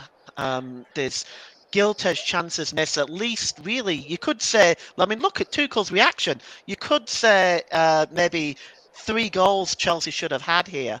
And they haven't been able to take any of those opportunities. Well, let's see how if it comes back to haunt them or not. But remember, Chelsea started the first half like an house on fire. They've started the second half just the same. Still 0-0, but they run the ball out of play, and it will be a Liverpool ball. So 52 minutes gone here. Don't forget that little teaser. You've got about 3 minutes to answer the question. Aston Villa, 1961, the first final. In those days, it was played over 2 legs. 62 years ago, the very first final. Aston Villa was one of the finalists. In fact, they won it 3-2 on aggregate. But who were their opponents in the final? I'll give you a clue. It's a League One side. Answers in the live comments on all TCM platforms, and I will be reading them all out. And I will be looking at everybody to see who's been commenting as well. But I know Russ has had a guess. But I'll give you the answer in about, 2 minutes from now. So don't forget, have a guess at the little trivia quiz at the JB League Cup teaser. 0-0 here, and it's a puzzler. While we haven't had a goal yet in this final, we've had so many really good opportunities, and for the one to try, and for the one to try, and it's neither been bad luck, poor finishing, or great goalkeeping that's kept the score sheet blank. And out of play, Salah couldn't keep it in place. Still a Chelsea throw in midway inside their own half. Well, it's a Carabao Cup final that's had plenty of energy into it, but still no goals that you could say so far. Anyway, here's Azpilicueta. Has he kept that in play? I don't think he has. I didn't think that crossed the. I thought that crossed the touchline, but anyway, it's been kept in according to the linesman. And here's Marnie now. That's to turn on the sixpence. Lays it in there to Luis Diaz. Now then, Diaz will run at Trevor Chalobah. That's been a good battle down that left-hand side all afternoon. And Diaz has turned Chalobah this way and that, and then gets the shot in. Blocked again by Trevor Chalobah, and it will be a Liverpool corner. So after a timid first sort of 9 minutes, Liverpool starting to find their feet like they did in the first half, definitely in the second half. And a good battle on this left-hand side between Diaz and Trevor Chalobah. Yeah, it has been. Chalobah's doing very, very well, I think, in this first half. But Diaz is a threat, but I do wonder how long it will be before Liverpool decide to bring on Diogo Jota. Yes, Jota, of course, is the second top scorer with 17. That's a poor corner from Andy Robertson. I expect better than him. I've commentated on Liverpool now on 35, 36 times in my commentary career. And Andy Robertson, in most of those games that I've ever covered for Liverpool, in any competition for that matter, has always been one of the standout performers. Now, there's a problem here for one of the Chelsea players. I'm not sure who it is. I think it might be the captain, in fact, Cesar Azpilicueta. And I think the referee's calling the physiotherapist on. And this could be an enforced change with Thomas Tuchel's men. Could upset the balance of the side, because he's actually been one of their better players this afternoon. It's got to be said, he's made some good runs. And we're going to see, not sure who we're going to see in a second, but we'll find out in just a second. But that's a real big blow for Chelsea, losing their captain like that. And that is a very huge blow for them. So 0-0 at the moment. How significant will that prove to be now, Paul, as we go into the final 35 minutes of this final? Still 0-0, right, by the way. He has been oppressive as Azpilicueta. This would be an unfortunate situation for Chelsea. Yeah, that's absolutely. Well, he's lost the captain's armband. He's given it to somebody else. I'll find out who it is in just a second. But we're going to have an enforced substitution. I'm guessing the substitutes there: Loftus-Cheek, Sol, Hudson-Odoi, Sarr. Sarr's the only defensive players. Paul was saying Reece James is there too. Quite a number of attacking changes that Chelsea can have. Alice, just to remind you of the two benches, so it's Kepa, Jorginho, Lukaku, Werner, Loftus-Cheek, Saul, Hudson-Odoi, James and Sarr. And then we've got Alisson, Chiarte, Milner, Elliott, Oxlade-Chamberlain, Minamino, Jota, Masti. It's Reece James that's going to come on for Azpilicueta, and he gets a big hug from the substitute. Divock Origi as well.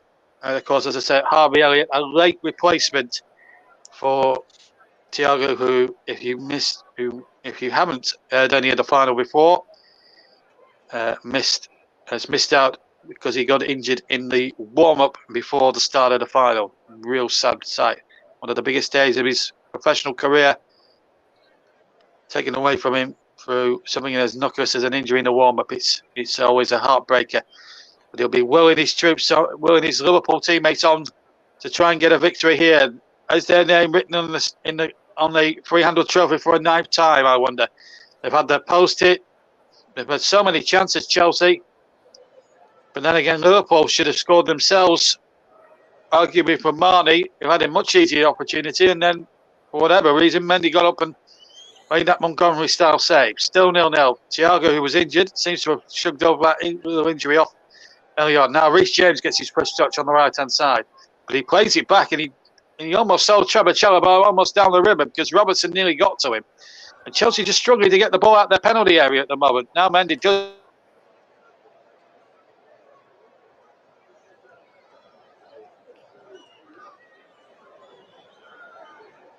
Now it's inside the area, and the shot comes in, and it's well held by Cahella. Terrific effort from Mason Mount, and a lovely breakout from Chelsea. It was Mount who made the initial break, incidentally, from Alonso's on ball. So well corrected, Paul. As the ball was played in, Mount coming in there, and in fact, Harris had the shot laid back, and then Mount, as you say, had the shot. Still 0-0, but that was a more comfortable effort for Cahella to get behind. Yeah, simple save, really. Got his body down well to it. Chelsea, again, they're moving forward well. They're just not taking the chances. And my fear for Chelsea is they're going to get sucker punched. And, of course, without their skipper now, who's had to go off with an injury, Reece James has replaced him. Enforced change, really, for Tuchel. And it's not what he wants now. Of course, the games are piling up for Chelsea. Champions League as well. They've been in the World Cup Championships, hardly played a Premier League game. They played one at Crystal Palace last week, and they flattered to deceive in a 1-0 victory. One on a late goal from Hakim Ziyech, who isn't playing tonight. And here's Robertson now down the left-hand side. Crosses in there. Marnie's there too. We've had almost an hour here, and it's still 0-0, and there's two players down. Chalabar's definitely one, and I think, I'm going to put my neck on the block here, I think Kate is the other, and the referee has got a little bit of sorting out to do. Let's have a look. Who was involved? It was the two, yes. I was right on both counts. And in fact, Keita has actually fouled Chalabar there, as far as I'm concerned. And I tell you what, if VAR don't get involved here, Paul, then something must be wrong with the system. Oh, that's studs. That's right on the inside of the leg. Oh, that looks very painful, JB. Very painful. Well, Keita's also hurt himself in making that challenge. It was almost like Paul Gascoigne then in 91 when he did his cruciate injury when he fouled Gary Charles in the FA Cup final that year. So, well, it was a ridiculous challenge. It was, as you say, Paul, the studs were showing. Keita's, well, thankfully all right. Let's hope Trevor Chalabar is. He's had a good first Wembley final so far. He's done really well, Trevor Chalabar.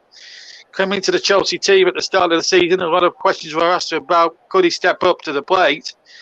Well, today, if there were still lingering doubts about his capabilities to step up to playing in a Chelsea first team shirt, well, he certainly answered those critics, if there were any today, and they've answered them in the grand manner. He's had a good game today, Trevor Chalabar, hasn't he? Oh, he's done very, very well. He's had it difficult down on that side with Diaz as well. That's not an easy opponent to face, so he has defended very, very well. He's certainly been one of Chelsea's better players. Well, Tuchel will be hoping he won't lose another one for injury because that'll be another huge Trevor Chalabar, as we've.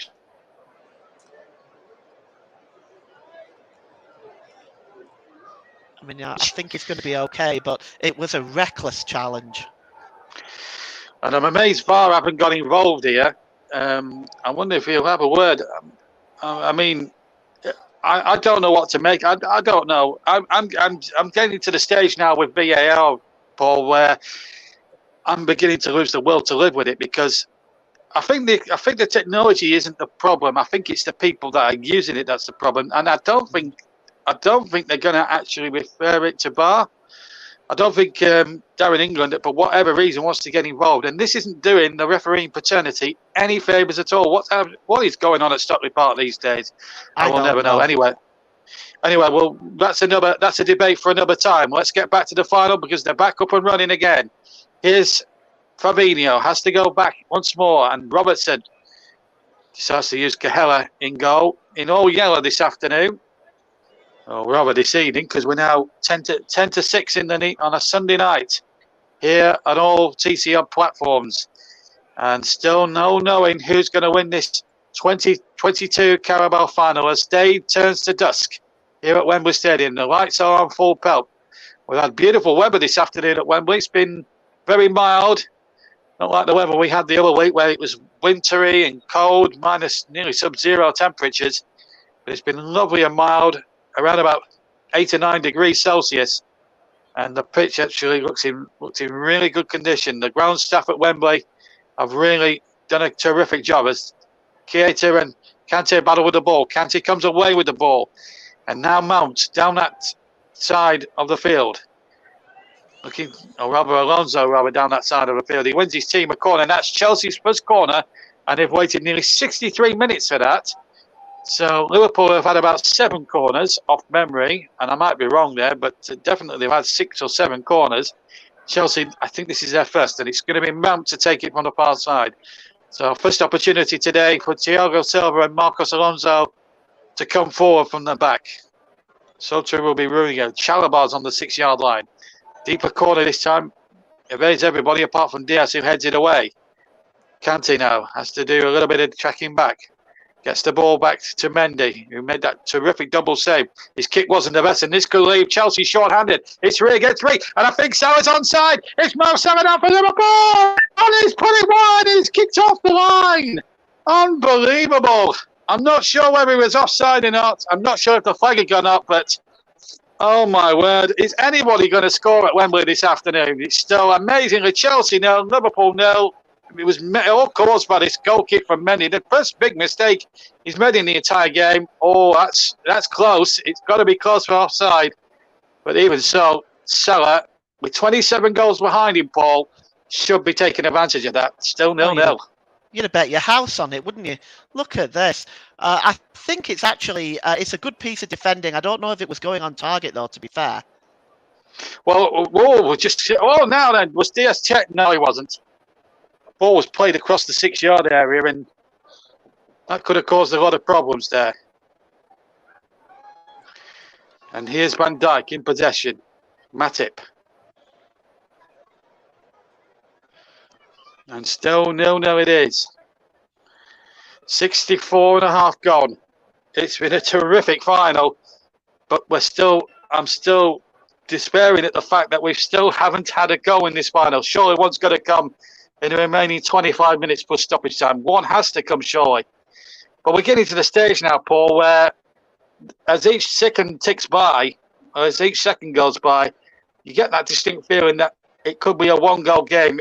Definitely 1 goal in it. Here's the ball spread out towards Alexander-Arnold. Get your thoughts on that in just a second. Here's Salah. Takes it down on his chest. And then I thought he was pushed there by Alonso. And I think the referee has given it up to Liverpool. But as I was saying, going back to my original question, as we just see that foul there by Alonso, clear push there. You get the sense now that 1 goal might be enough to win this final. Yeah, I think so. I think, yes, it could very well go that way. And JB, I put my hands up. That is the last time I predict goals in a game.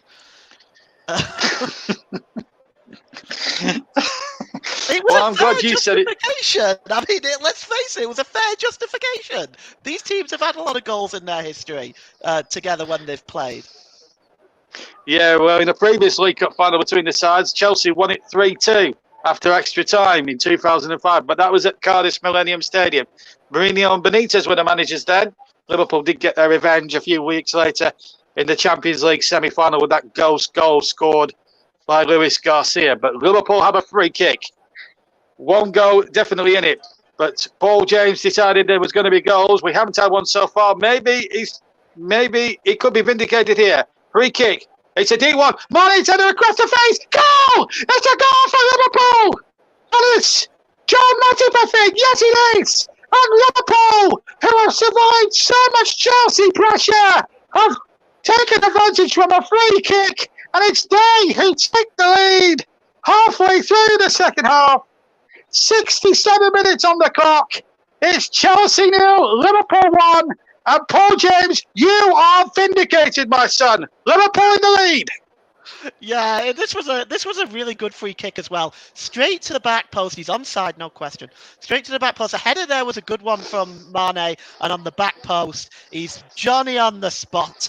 Matip there just to head the ball into the roof of the net. 1-0 Liverpool, and Chelsea must be looking back at those chances now.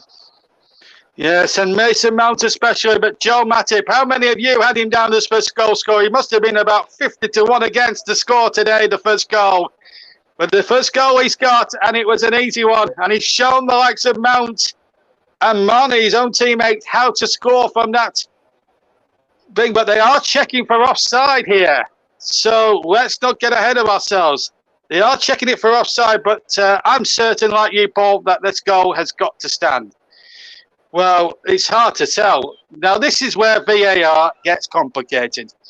Is he offside or not? We don't have the lines. We're just watching the replay like you'd see at home, folks. I can't see what's wrong with that. I've got to be honest. I don't think Van Dijk, firstly, is interfering with play unless he's fouled the man. I'm not quite sure. Unless he's going to give it for a free kick for a foul. Now then, what's he giving here? Well, we've seen that before, JB. We've seen that before at Burnley, where a foul on a it's not a foul, but interfering in play by blocking a defender. We saw that a couple of weeks ago, I think, at Burnley. Yeah, Burnley, Manchester United, it was. Yeah. Well, I can tell you that Stuart Atwell has gone over to the big screen on the far side, and this actually doesn't look hopeful that this goal's going to stand, you know. I don't think... Well, you said it was definitely not offside. But first of all, is he interfering? Is the defender going to get round? I can't see this other than being a goal. Oh, what's he going to give here? Has he given a free kick? Now, what's he giving here? I don't think he's giving a free kick. I think he's not giving the goal. Well, that really winds me up. The goal is... how can he be offside? If that is a toe offside, then I find that absolutely preposterous. I am fed up to the high teeth of VAR. Scrap it, get rid of it. I was an advocate 2 years ago when it came in, and I've got to be perfectly honest, Paul, that is a poor decision. Yeah, gobsmacked at that.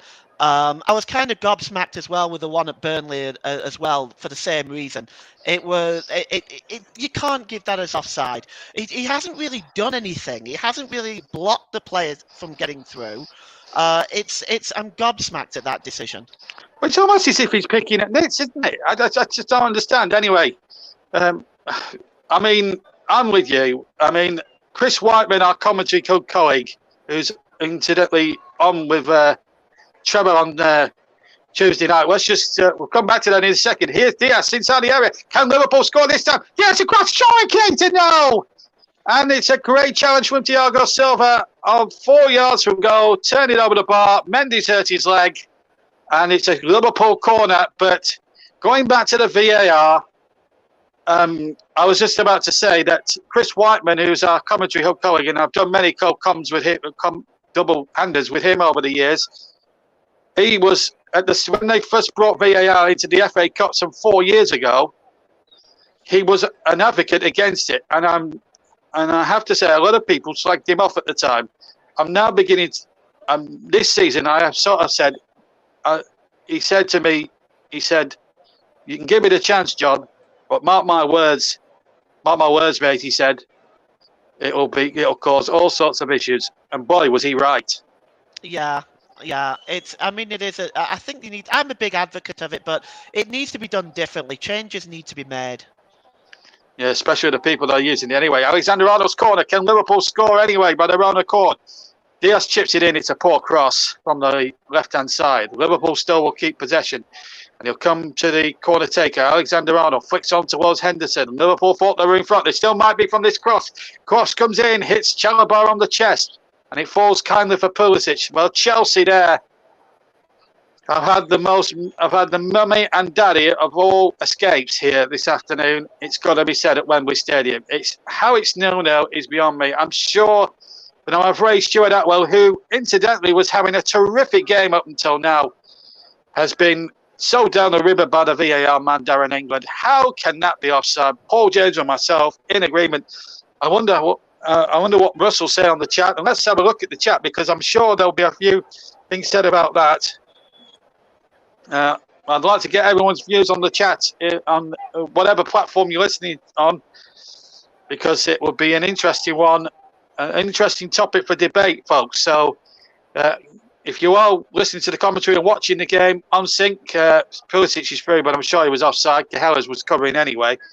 But I'd like to get your opinions, and I'll read them out on air. Keep the comments clean, incidentally. We are still a family programme at even 6 o'clock in the evening. Mane has been fouled midway inside the Chelsea half on a free kick. But, I think the time has come now for people to look at it and look at VAR and say, is it Well, Russ said Virgil van Dijk was offside for me and was interfering with play, but I don't agree with that.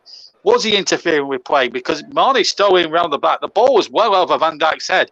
So how on earth could he be interfering with play? Because Marnie was clearly onside. But it's a grey area, and I'm sure things will be sorted out in the fullness of time. Meanwhile, Mason Mount, no goal for him this afternoon. Should have had 3.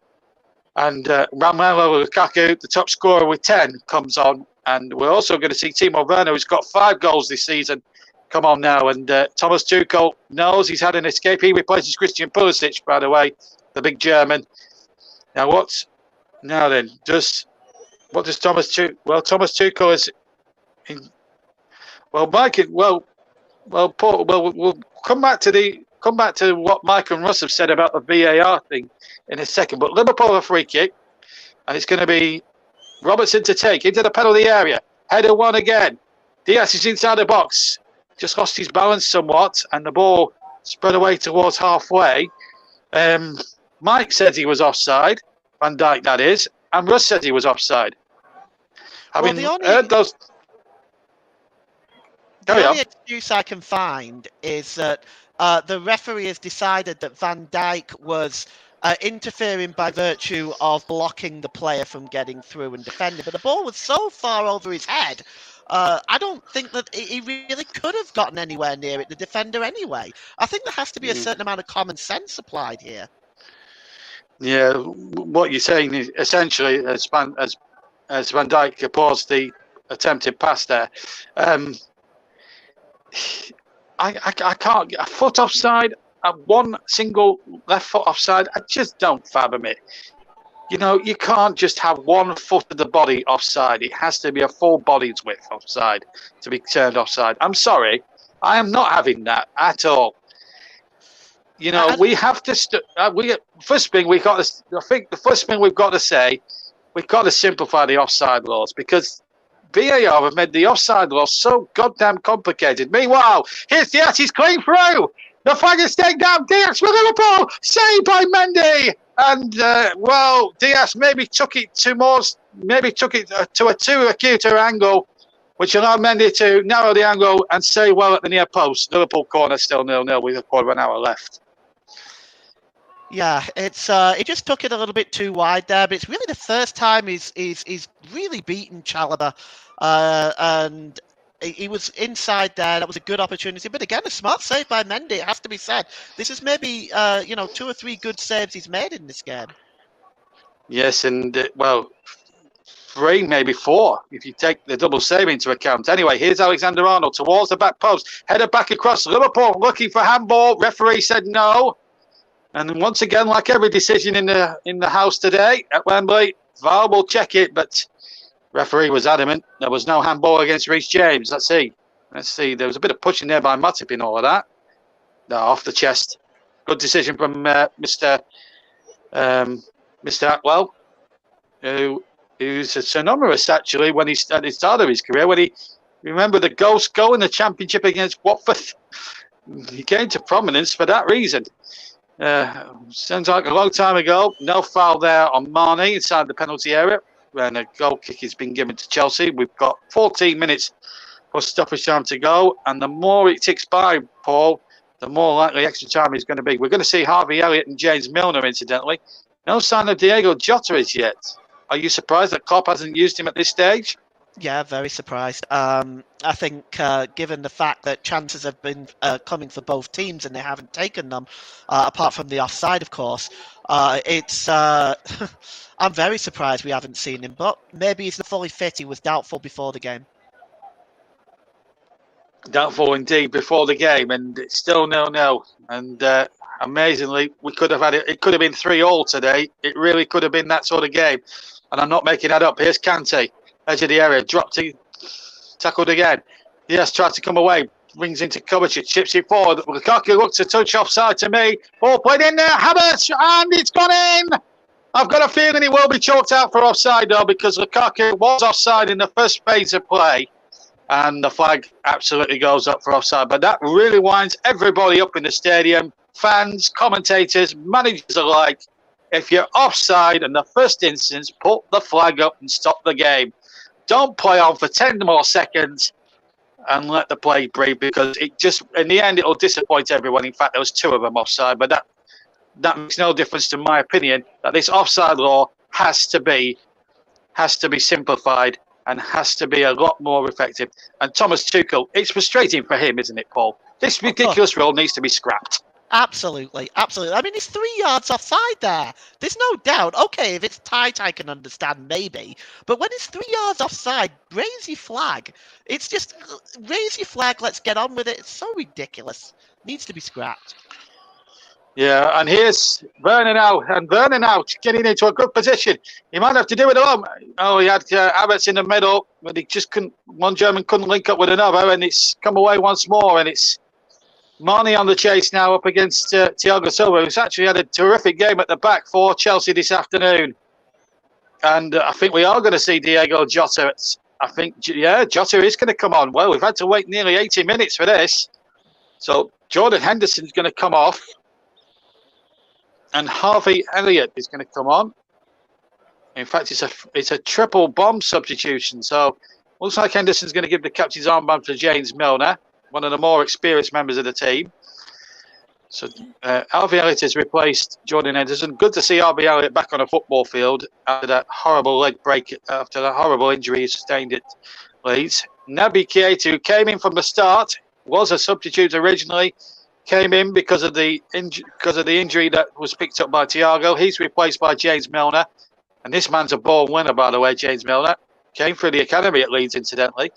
And Sadio Mane, who thought he scored in the first half, only to be denied by an heroic piece of goalkeeping by Edouard Mendy, is going off to be replaced by Diego Jota. So Jota, who's got 17 goals to his credit this season, Mane walks off the field, not adding to his 13 goals this season.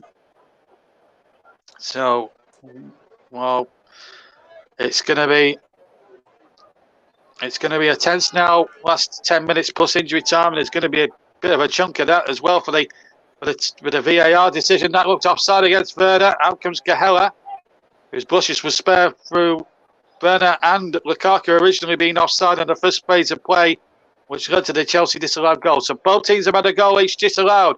And that that didn't look a foul on halfway to me. I think the referee's starting to just get out of order a little bit there.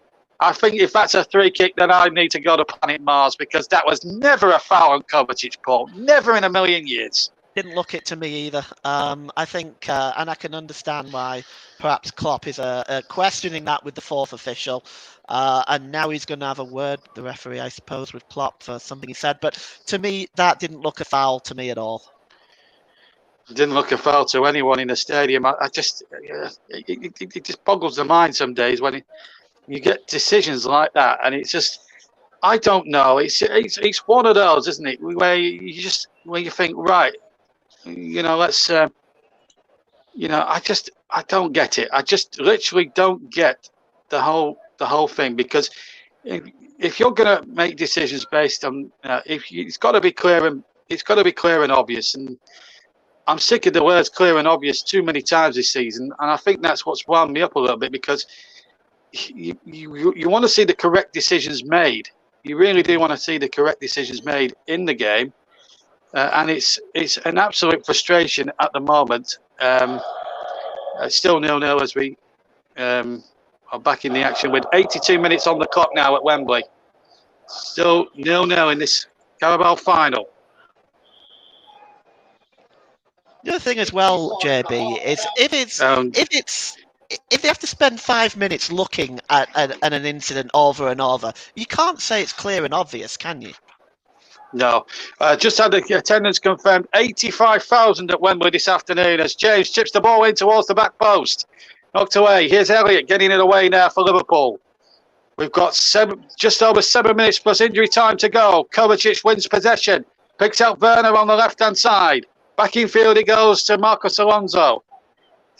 Well, whoever scores now, you would fancy will take the Joe Richards Trophy home, the free-handled trophy which has been played for. 85,512 is the attendance today. And, of course, Paul will be being asked for his player of the match. Of course, the actual player of the match in the actual final is chosen by the gentlemen of the written press, the Fleet Street's finest, and they will choose a player of the match themselves for the Alan Hardacre Trophy. But we'll have our own supplementary award anyway, and Paul will get his thinking capped on there. We've had a couple of comments come in.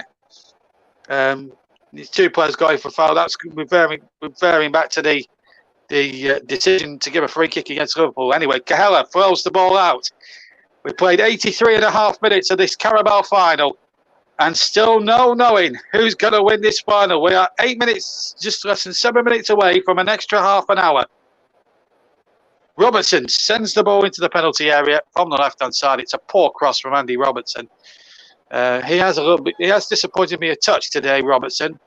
Usually when I commentate him when I'm on a league game, he usually puts in terrific balls into the penalty area. He hasn't done so here. Harvey Elliott, that's a good ball to search out there Mo Salah. But Alonso comes back and hooks it out for a throw-in. And still, it remains goalless as we now go into what Sir Alex Ferguson would used to say, squeaky bum time.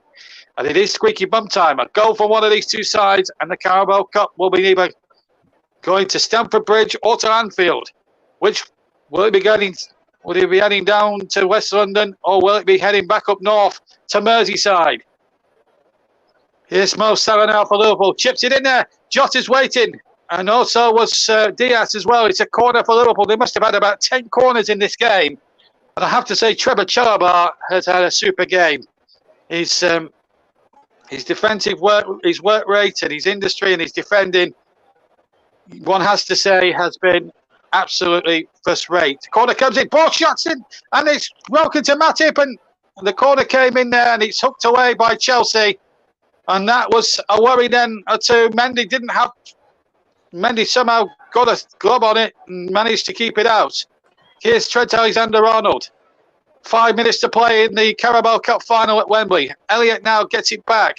Matip has possession inside the centre circle, inside the Chelsea half. Milner has it on the left-hand side. And then it has to go backwards to Joe Matip. We'll get Paul's opinion on player of the match in a few moments' time. Still 0-0 if you've joined us. Both teams in the second half have had a goal each disallowed for offside. Liverpool by the barest of margins. Chelsea's very much a more clear-cut decision. But it is infuriating with the current offside rules as they are. It's infuriating for everybody in the game, whether you're a fan, a commentator, or a manager, when they have to move it on another 10 seconds and then have to put the flag up. It's ridiculous and preposterous. And me and Paul have been over that same old ground time and time again, second half. Cahella gets the ball away. 4 minutes remain. Here's Timo Werner on the far side, deep inside Liverpool territory. And the ball breaks out and it's Kante now. Are we going to extra time? Are we going to see a late show for one of these two teams? We've got fresh legs on the bench, but it's looking out really to be a draw here. Should have been 3-3. Jays with a cross. That's a poor ball, but it's been kept in play by Alonso. Alonso will try and get the cross in. Lukaku is there. Ball breaks over Milner's head. Reece James shoots, but the whistle has gone, and it's a free kick to Liverpool. It's still 0-0 here. And Paul, we know extra time is probably beckoning, but I'm going to ask you for your player in the match anyway, sponsored by Commentary Services, our little supplementary award. Well, it's a very difficult choice between Mendy and Chalobah, but I'm going to go with Chalobah. I think his overall play has been absolutely outstanding today. And I think he's thoroughly deserving as man of the match. He really has done well to keep Diaz quiet on that side. He's looked sturdy and he's looked in control all the way through the game. Trevor Chalobah, the TCL player of the match. Of course, there is a proper award that is... He won't go in the Alan Hardacre Trophy for it because the man of the match award traditionally in the Carabao final is decided by the gentleman, as I said, the gentleman of the press. Here's Luis Diaz now for Liverpool. Left-hand side. Tries to cut inside. Our player of the match, Trevor Chalobah. Still 0-0 if you've just joined us here on the TC Hub and all platforms, but it's been lost. And here's Kai Havertz on the break on the right-hand side. Havertz keeps the ball alive. Havertz towards the edge of the area. Kante chips it over to the far side. Well, Werner was waiting on that far side and he couldn't be found. And still it remains goalless as we now head towards the end of this final, or the end of the first, at the end of the 90 minutes anyway, this Carabao Cup Final here at Wembley. It's been interesting to say the least. It's been an amazing final in all sorts of different ways and methods, but with 2 minutes to go of this Carabao Final, we still await the first goal with bated breath. Are we going to see one before the end? I wonder. The ball knocked towards James. James takes it down on the right hand side. Back in field to Kante. 90 seconds of the normal time to play at Wembley Stadium. 85,520 something is the attendance here this evening. Well, I suppose it's been a final which has been terrific, but also full of debate and plenty of talking points. Yes, Mo Salah, well, he was being tugged back. Surely that's going to be a booking above offence. And I think from memory, I think Kovacic is the first player being booked in this final. Yeah. It's only been 89 minutes before we got a yellow card in this final. And I think the referee's patience at this point started to wear a little bit thin. Yeah, absolutely. There's no doubt that's a yellow card. It's a professional foul. He made no attempt to get the ball. He pulled him down because he was getting away. It's definitely a bookable offence. Yeah, it looks like I think both teams are looking like playing for extra time here, unless one moment of magic. Maybe Jota could be the man to provide it.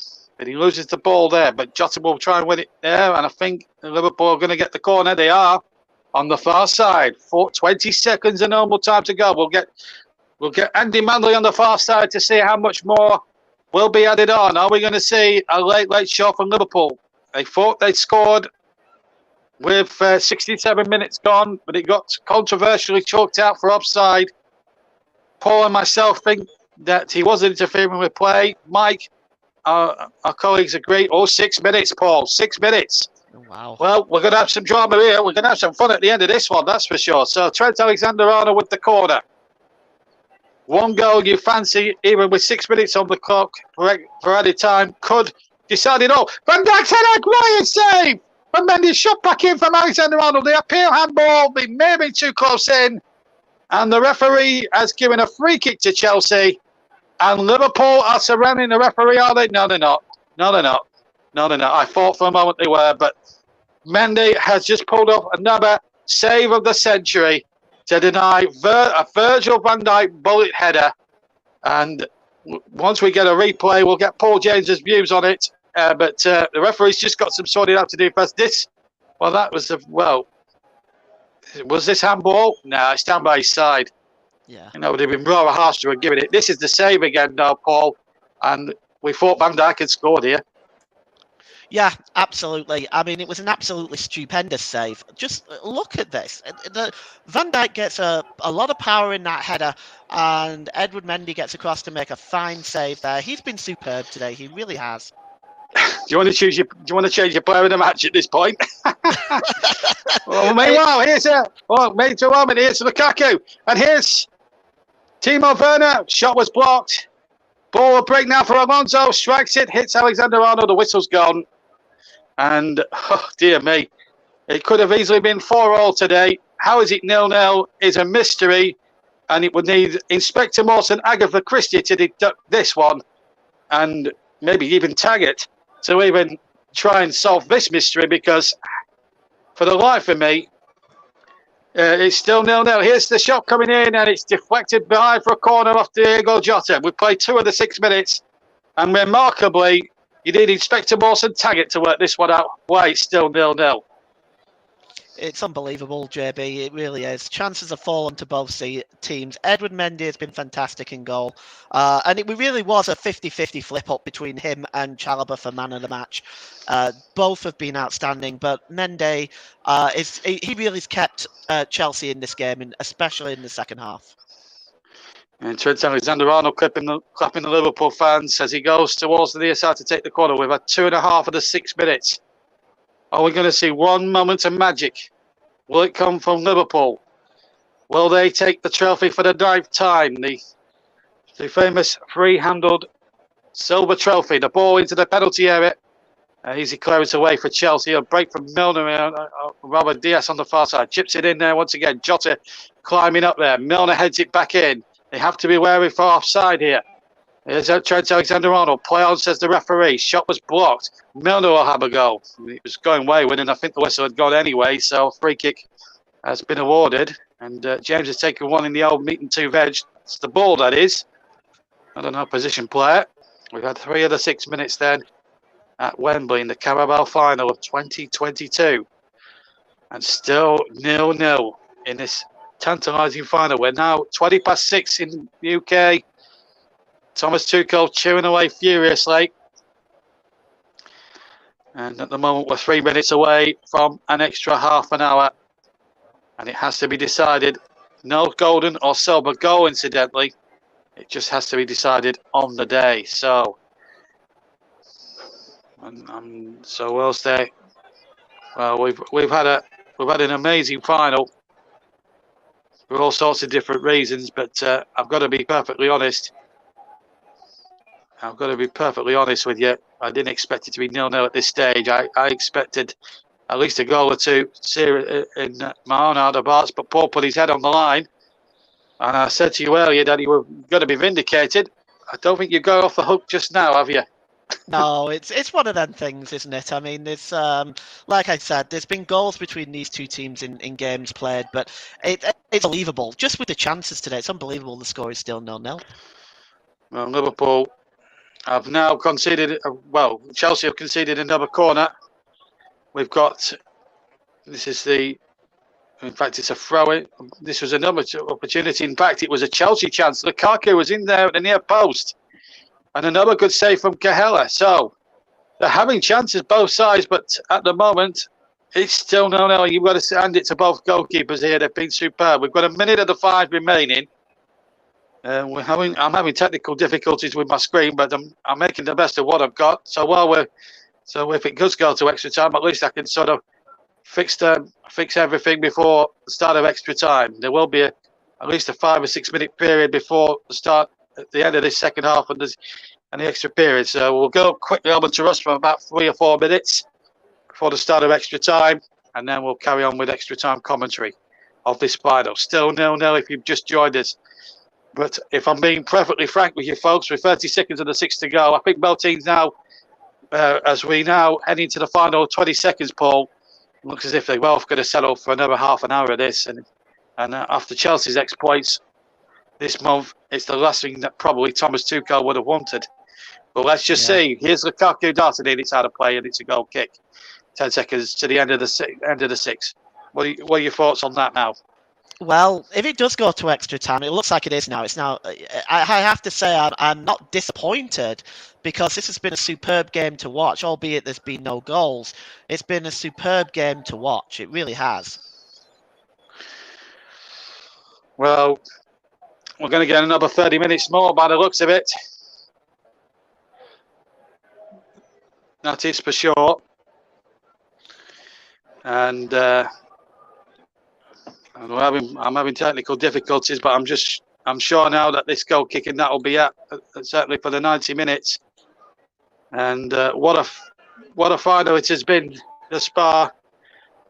That is for certain. We've had all sorts of great opportunities. No chances have been taken, and still it remains goalless. And I think I'm sure that's it for half. I think that's it. So the 90 minutes, I believe, are up. So it's 0-0 here in this final. It's been a terrific game so far, but still no breakthrough in this Carabao Cup final. Will we get one in the next 30 minutes, I wonder? Well, Paul, we've had it all really in this 30 minute in this second half, but yeah, no breakthrough as we now have half an hour's extra time in front of us. Your thoughts on what's been a terrific second half with plenty of talking points? Yeah, there's been lots of opportunities. There's been lots of chances created. The only thing we've missed is a goal. It's to be honest with you, I think both sides are playing quite well. I don't think there's any issue with the way the sides are playing. Both of them have tried to make efforts to break the other team down. So I think, to be honest with you, this is in the balance. Could go either way. Yeah, absolutely. So we're just going to head back to the studio. We're going to head back to Russ Burning, who's in the Yorkshire studios. But here at Wembley, Russ, we've got extra time to come here on the TC Hub. With the scoreline here, Chelsea 0, Liverpool 0. Yes, thank you very much there to JB and to Paul. We'll be back with them very, very shortly for the extra time period. And Paul, some people may say that you have jinxed the game and why it's gone to extra time this evening. What have you made to the contest that you've seen unfold this afternoon going into this evening? Oh, it's been incredible to watch. It's been fun. Certainly, both sides have tried to create opportunities. Chances have been made on both teams. Incredible chances missed, really by both teams, and some fine goalkeeping as well by Mende and by Callagher as well. So we're stuck without a goal. Have I jinxed it? Well, probably, but I didn't mean to. I just know from now on I'm not going to predict any more goals in games.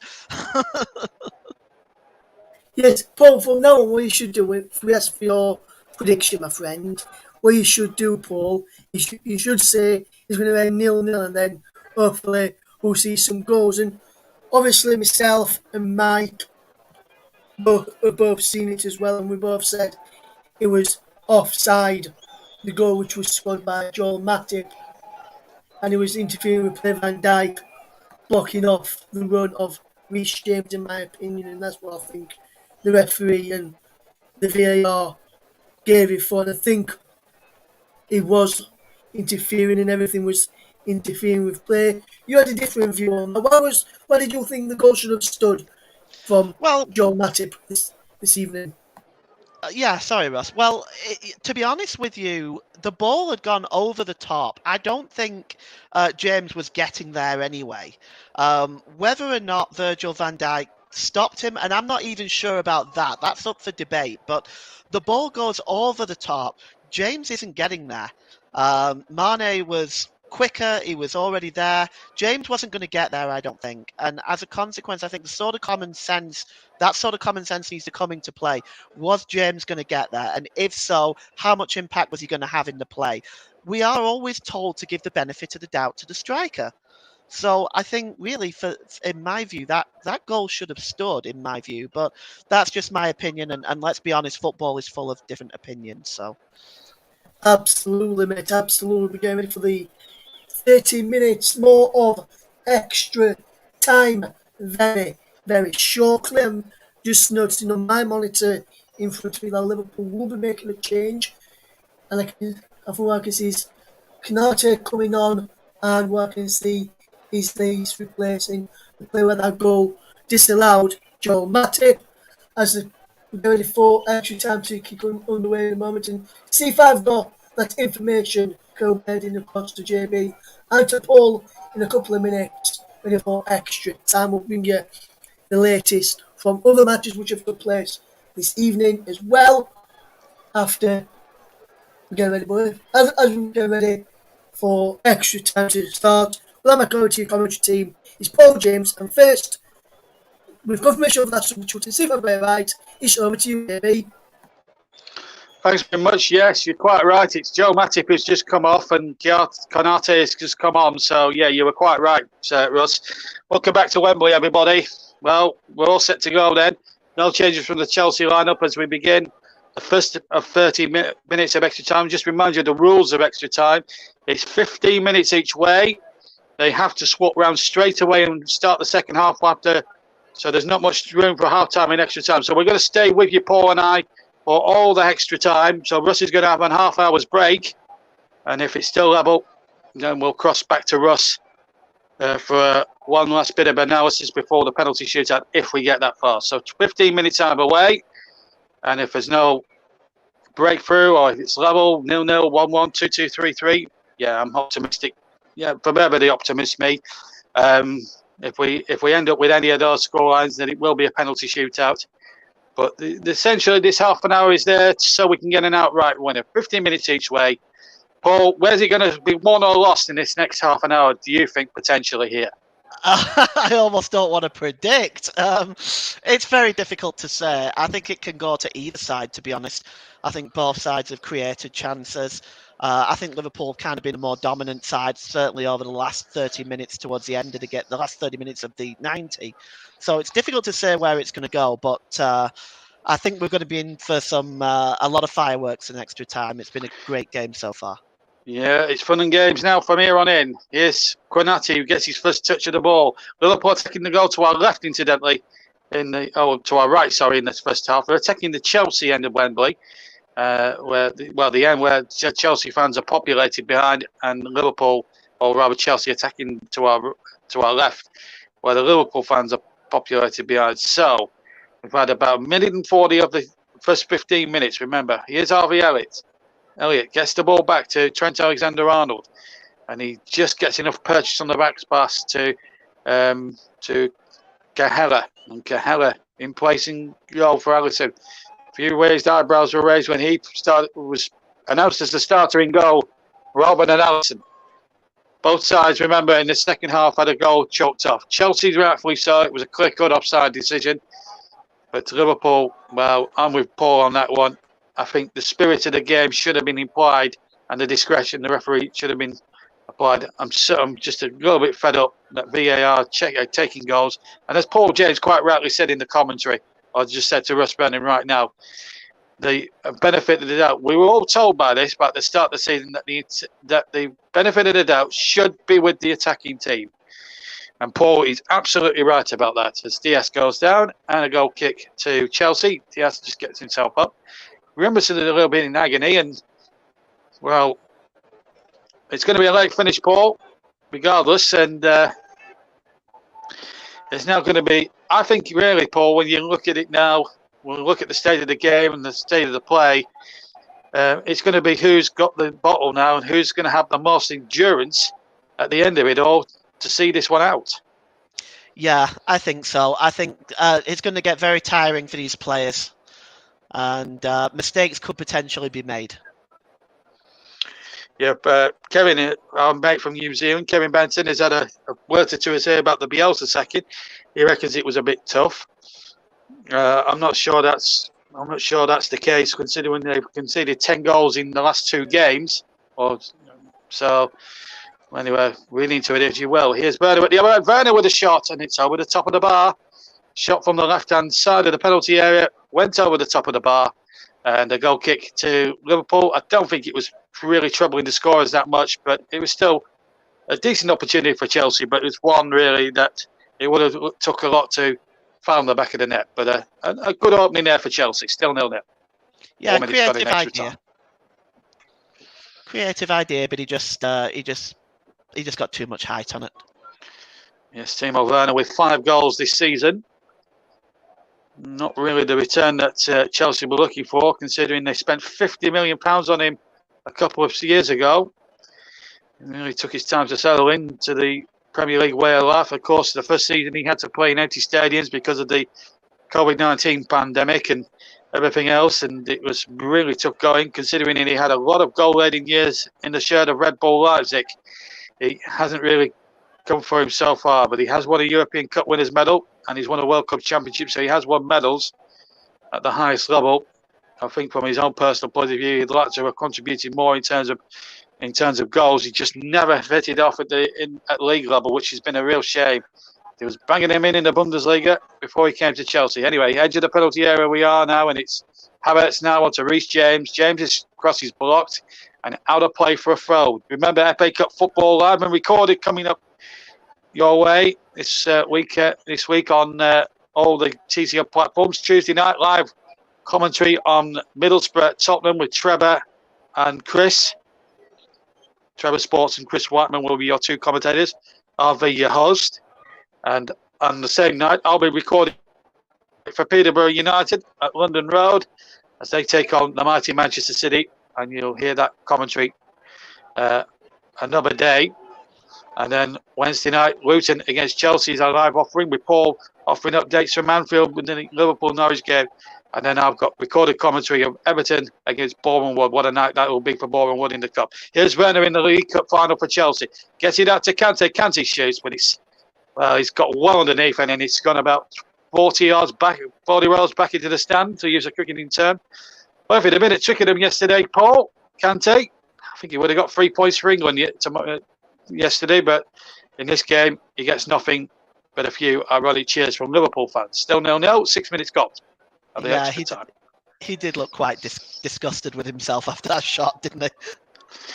Well, we're going to see the super sub. Well, it's the modern David Fairclough, Divock Origi.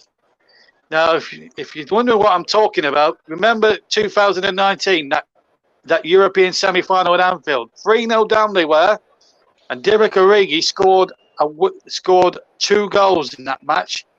In fact, he got the winner. The man who always comes on for the big occasions. Is he going to do it again? He's been labelled a sort of a lucky charm. He nearly went to Burnley, funnily enough. He was linked with a move to Burnley in the January window.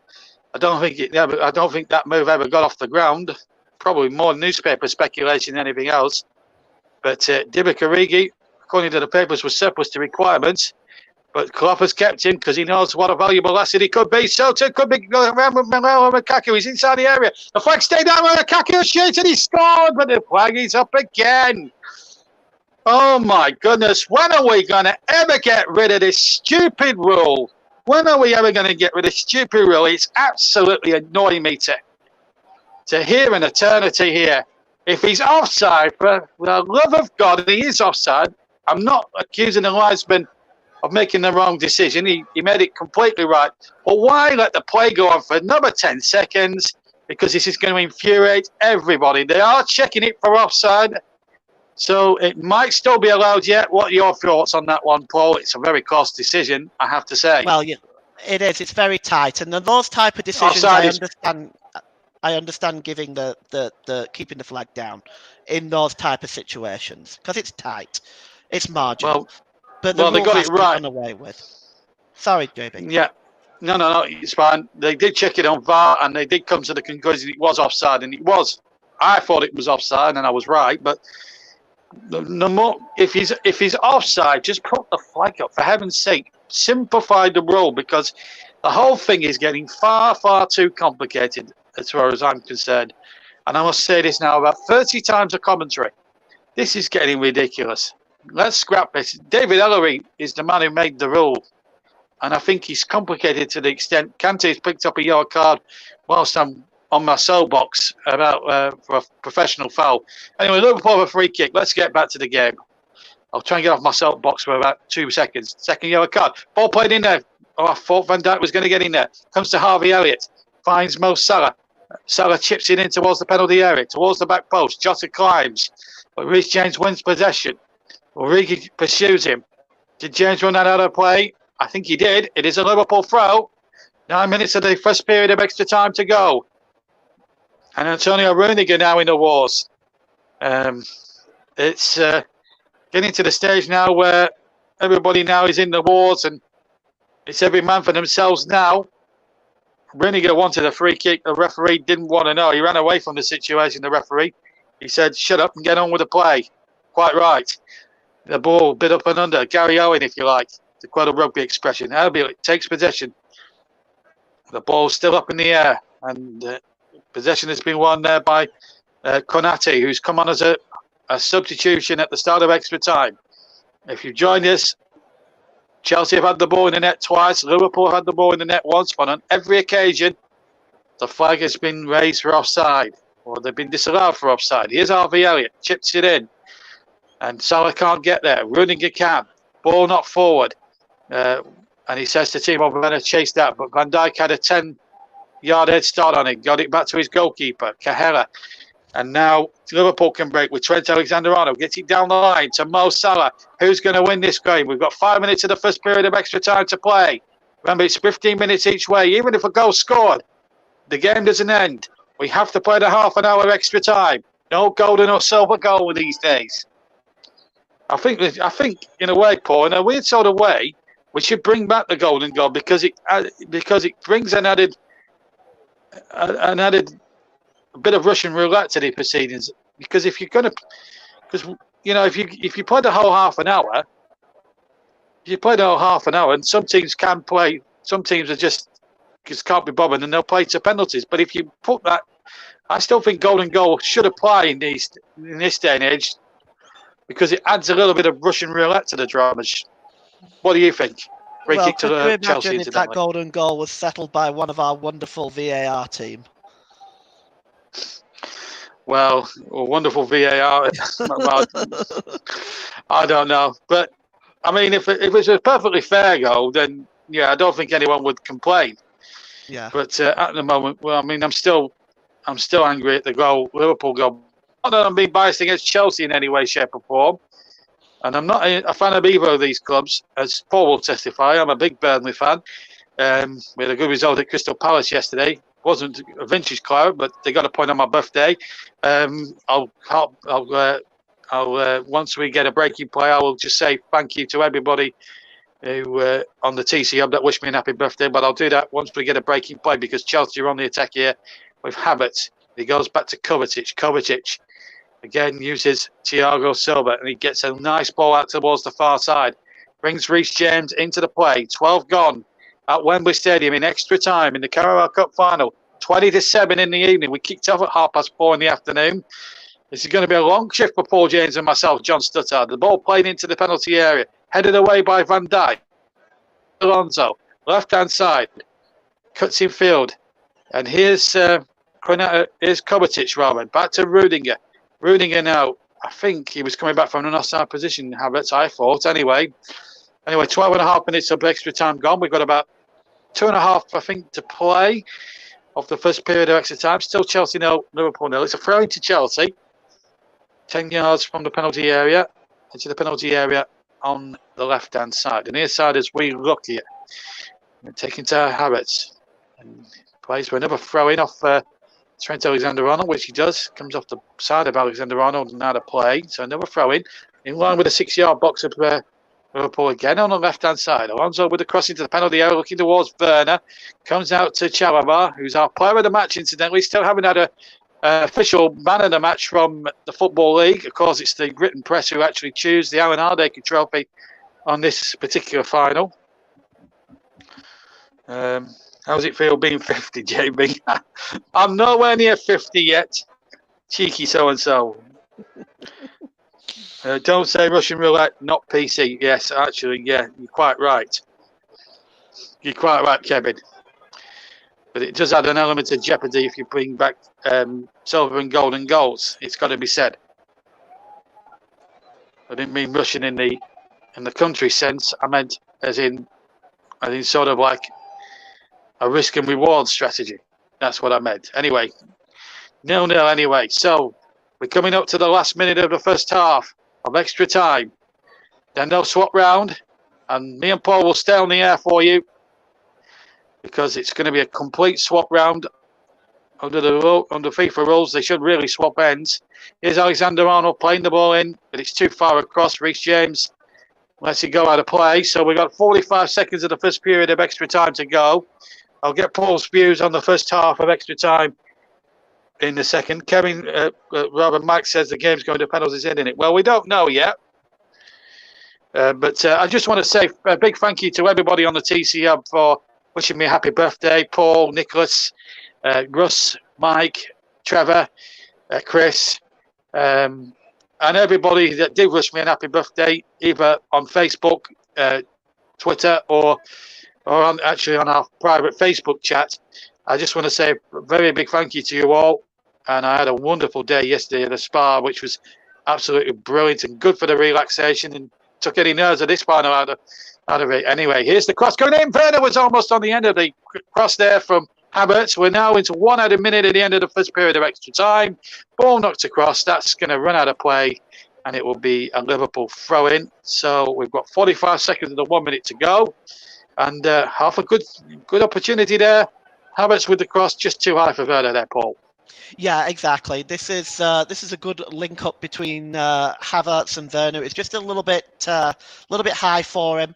I've often wondered with Chelsea not playing Werner in that number 9 role. He plays a number 9 role for the German national team. Usually Havertz plays behind him in that sort of attacking midfield role. So I'm surprised we haven't seen that much of Werner. Yeah, absolutely. But here come Chelsea again. We've got about 10 seconds of the one. I should stress it's a minimum of. Havertz is there, but good defending there. Oh, there's a bit of afters between Havertz and Alexander-Arnold, and I think tensions here beginning to boil over. Referee Stuart Atwell in there to sort it out, and then Harvey Elliott coming in there with a push there, and then Kovacic started pushing there, and it's just starting to boil over there. The tempers now at this stage, Paul, starting to get frayed, and the yellow card has come out, and I wonder who's going to get booked out of this little fracas. Well, Elliot didn't need to get involved there. They'd split apart. Elliot didn't need to go along shoving people there. It's. I think he's getting a bit old. The young man is getting a bit too excitable here. Just back out of it. I'm glad Milner's kind of pushed him away. Stay out of it. You can't afford to be reducing players to 10 men now, or reducing teams to 10 men now. You've got to try to stay focused. Well, both Alexander-Arnold and Kai Havertz, the two protagonists who started the whole thing off, have both got a yellow card each, and I think that's about right. Yeah. So we've played just over a minute we've played 2 minutes of the one added, and that's purely and simply because we've had this stoppage, and it was a needless argument. The referee has he bolted for half time in extra time? I wonder if he has. No. So Havertz has been confirmed. Trent Alexander-Arnold should be confirmed as a yellow card. I don't know what's happening here. The referee still wants words. So Trent Alexander-Arnold and Kai Havertz have both been booked. Now he wants words with more players, including Harvey Elliott, James Milner, and one or two others. And I think that's it. Just a yellow card apiece for the two main protagonists, really, before everyone else got involved, including Harvey Elliott. Anyway, we've started again. And now we've stopped again. The referee has bolted for half-time in extra time. So still 0-0 if you've just joined us, but it's still been a good watch. And we're going to stay with you now because it's not going to be too long, the turnaround, I would have thought. But let's get Paul's view on that first 15 minutes. Paul, it's been tense, it's been tight, but still... it's like the intensity of the 90 minutes, and maybe that's natural, of course, due to the fact that both teams now are starting to get tired, and as we saw at the end of that first period, temper's just getting a little frayed. Yeah, it's. I think the game has tightened up in extra time. Both sides have been a little bit more cautious. Obviously, now you see one goal may be enough to win the game. So I think both sides are just playing a little cautious. I think Mike might be right. This could end up going to penalties. I am not predicting that, but are you not? No. Well, we're getting close to it now, Paul. Yeah, I'm still not predicting it, JB. So it could go either way still, but I think the game, both sides now are adopting a more cautious approach. Yeah, just going off topic for a second or two. Kevin has been on. He said Milivojevic own goal was a nice little birthday present from Palace. Thank you very much indeed. Yeah, it was a great birthday present. Thank you very much. Got Burnley a nice little point there. But so it was a nice day yesterday. Got myself a big bar of Galaxy chocolate. For those living outside the UK, Galaxy chocolate is a form of chocolate confectionery in the UK. But I'm sure there's a lot of us. There's a lot of you that listen that are from other countries, and we appreciate everybody from around the world. They're not actually changing it, but we're going to stay with it. Tuchel's got them all in a circle and has given them the mother of all team talks there, because so they're going to turn round. Klopp, I think, has already done his.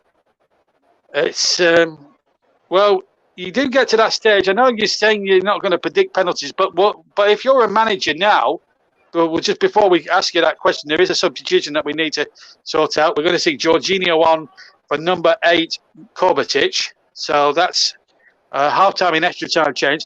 Going back to the question, now we're 15 minutes away, no further scoring, we have penalties. Will the two managers, both Jurgen Klopp and Thomas Tuchel, start thinking about compiling lists for potential penalty takers at this point? You mean it's getting close now, isn't it? I know you haven't predicted it, but you've got to consider it now at this point.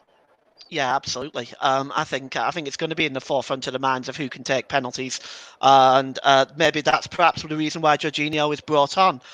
He's a confident penalty taker.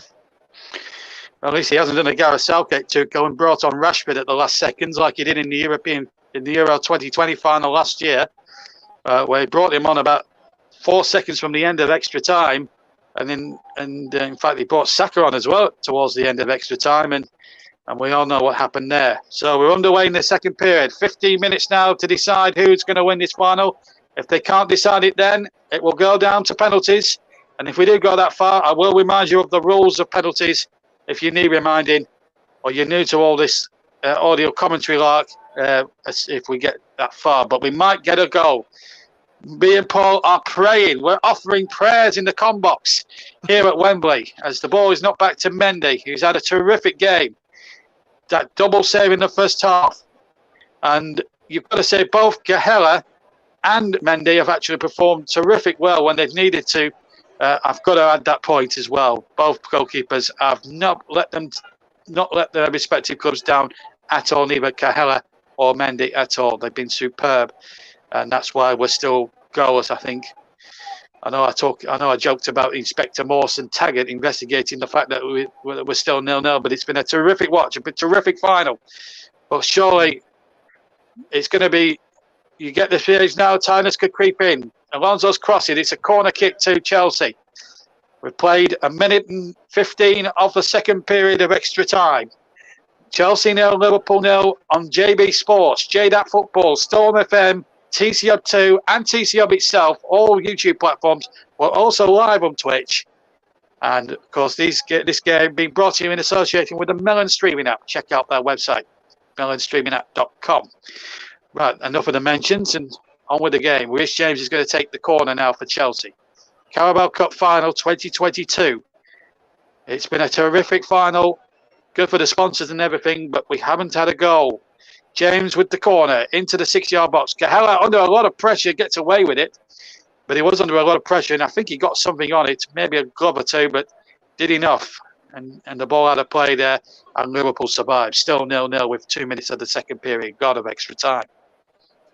Yeah, it's a cautious start to the second period of extra time, and as this period goes on, you're going to see an even more cautious approach because one goal, I think, at this point might be enough to settle it.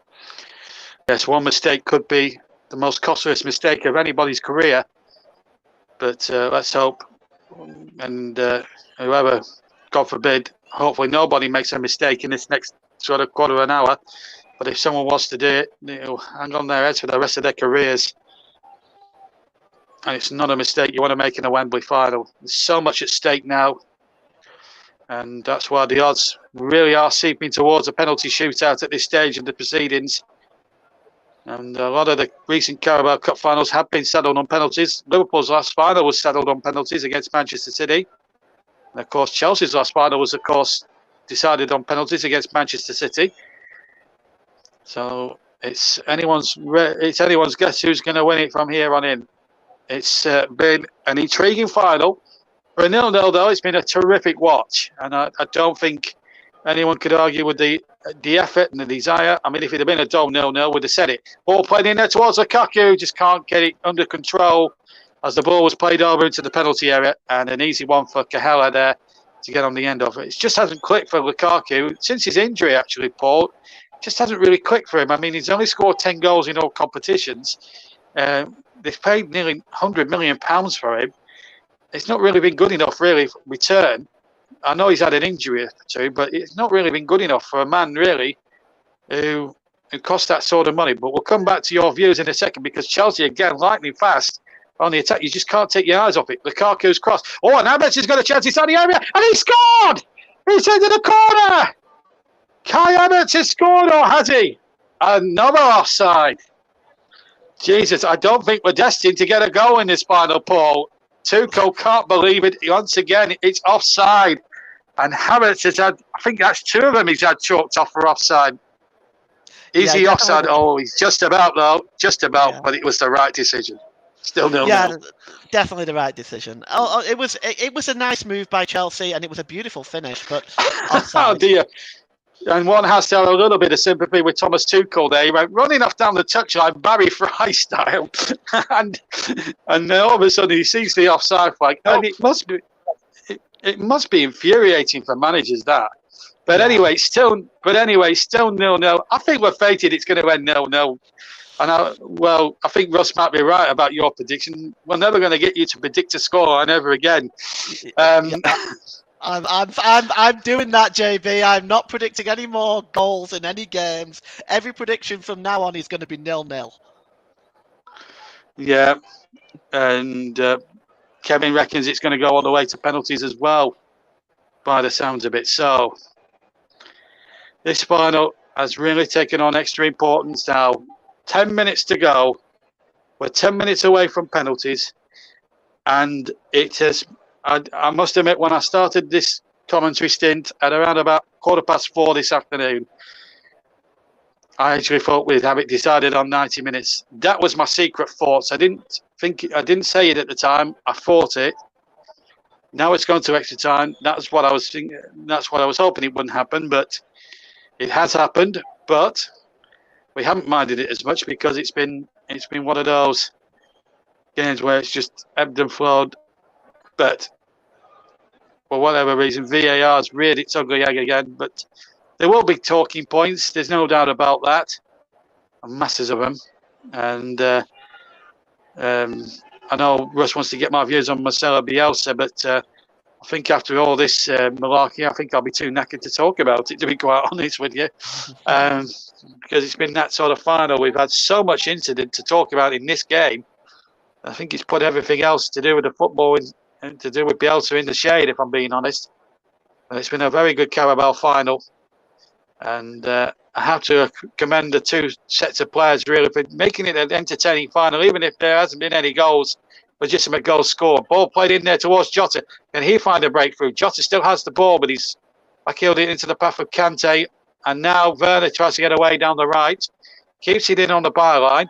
Inside the Liverpool half, but he's over hit that pass. And Cahella, the Irishman, takes it inside the penalty area. And we've got 8 minutes plus injury time to go in this extra time. And still no breakthrough in this final. We thought we had one a minute ago. And Havertz put the ball into the right-hand corner of the net. But Chelsea have had 3 goals disallowed for offside. Liverpool the 1.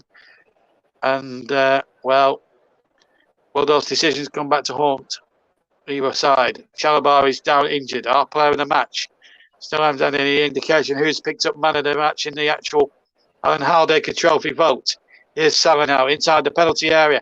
Salah trying to dance his way past 3 Chelsea defenders, and in the end, Jorginho came across and did remarkably well there. The Italian who won Euro 2020 on this ground last summer.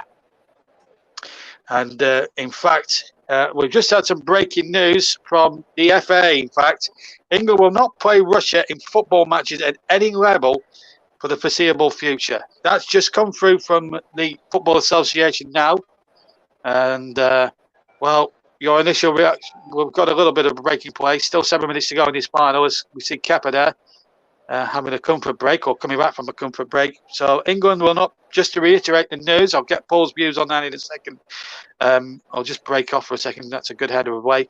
The FA have confirmed that England and any England team, men or women, will not play football matches at any level for the foreseeable future in Russia. Here's Milner to Origi, back to Milner again. So what are your thoughts on that news from the FA there, Paul? Good. Some things are more important than football. And I don't think England should be playing them. And as a Germany fan, I'm hoping the Deutsche Fußballbund will do exactly the same. There are some things more important than football. And this sort of thing now, countries have to make a stand. Absolutely, and also UEFA have got big decisions to make. They moved the final of the Champions League to Paris, but they also have a major sponsorship deal with a Russian gas company, Gazprom. They have to sever that sponsorship, surely. Yes, yeah, absolutely. We've agreed on a lot of things today, Paul and myself, and that has not changed throughout the afternoon. Here's Salah now. We've got 5.5 minutes rather of extra time to play. And Salah's got the ball inside the area. Salah now. Will he lay the ball back? No, not this time. And now Alonso gets it down the line. Well, this is the shot count as 11 to Chelsea, 20 to Liverpool. Here's Lukaku, gets the ball in there, but it's a poor cross and maybe a more tired looking cross. So 4 shots on target for Chelsea, 6 legitimate ones on target for Liverpool. And, you know, you have to look at the shot count. And this has never, I mean, people, if people are switching on to this stream right now, and we're saying 0-0, it has not been a dull 0-0. Paul will vouch for me on this one. It has been one of those brilliant 0-0 draws where it's just been one of those, you know, for whatever reason, it's just been fated. However hard the teams have tried, but it has been. And Paul, you'll back me up on this. It's been a great game. Oh, it's been superb. It's been absolutely superb, and I personally feel very privileged to have commentated on this game. Very privileged indeed, and I want to thank the Commentary Hub for giving me this opportunity. Thank you very much for that. And we thank you for being here. And it's still 0-0. Oh, there's a chance here, but I think the flag's gone up against Burner. They play on anyway, and I think, free kick has been given. 4 minutes then to go of this extra time, and we also thank Paul for being with us, and we hope to work with him many times for the rest of the season. He's been a valuable asset to us since he joined in the new year. It was the first time I've worked with Paul on commentary of games. We worked at Norwich a couple of weeks ago, and then we worked on that terrific result for Nottingham Forest in the FA Cup in early January, where we saw the mother of all shocks, and we had nightmares trying to identify which Arsenal player from the other. But it's been a remarkable signing for the TC Hub, and we're happy to have him with us. And he'll be with us on Wednesday night, providing updates at Liverpool for us. So he'll be with Liverpool on Wednesday night, providing updates during our live Wednesday match, which looks likely to be Luton Town against Chelsea, I think, with Russ Burnham. But we'll let you know that through our Twitter handle, which is at Commentary Live 1, incidentally. Here's Mo Salah now for Liverpool. Deep inside the Chelsea are. James Milner now lays it towards Andy Robertson. Robertson's cross back in towards the 6-yard mark, towards the penalty spot. Jota tried to get on the end of it, just miscontrolled it or miskicked it. And now the ball is with Burnett. Big, real opportunity that for Liverpool in terms of a chance. But I think in the end, Paul, I think Jota just may have been a little bit too excited. Maybe should have took a touch and then shot. Yeah, he saw the light of the goal, didn't he? And he reacted very quickly to that. But another chance, another one gone. 2 minutes or so left, and I'm trying not to make the prediction of penalties, but it's looking more and more likely. As each second ticks by, absolutely. I know. And the more it goes on, the more the lists are being drawn up by the two respective managers, Messrs. Klopp and Tuchel here. Kevin says, fair call by the FA. It is Southampton West Ham, incidentally, the live match, not Luton Chelsea. So my apologies there to Russ. But Southampton West Ham will be our live game on the Wednesday night for you, and that will be Russ Burnham commentated. Paul has got Liverpool against Norwich on updates, and I'm doing 2 recorded games this week. I'm doing on Tuesday night when Trevor and Russ and Cole. Well, just wait a moment. Origi just for a moment got in there, but the ball comes off him, and the goal kick miscontrolled it out of the play. So I'm doing 2 recorded games. So on the same night as Trevor and everyone else are live at. As we're going to see a substitution now, that's an interesting one. I think Kepa Arrizabalaga is going to come on, and Edouard Mendy is going to come on. So looks like Tuchel has decided penalties is in his mind. Kepa's a good penalty stopper, so we'll just have to see how that one plays out. But that's the substitution being made. So I'm doing Peterborough against Manchester City the same night as Trevor and Chris Whiteman are doing the game up at Middlesbrough between Middlesbrough and Tottenham. And then on Thursday night, I'll be recording commentary of Boreham Wood's massive, biggest game of their history as they travel to deep in trouble. Frank Lampard's Everton, they are deep in trouble. 1 point above the relegation zone, or 2 points rather above the relegation zone. But were dealt a disappointing blow when VAR wrongly didn't give them a penalty yesterday against Manchester City. But it was still 0-0. We got Elisa Balaga was just coming to the field.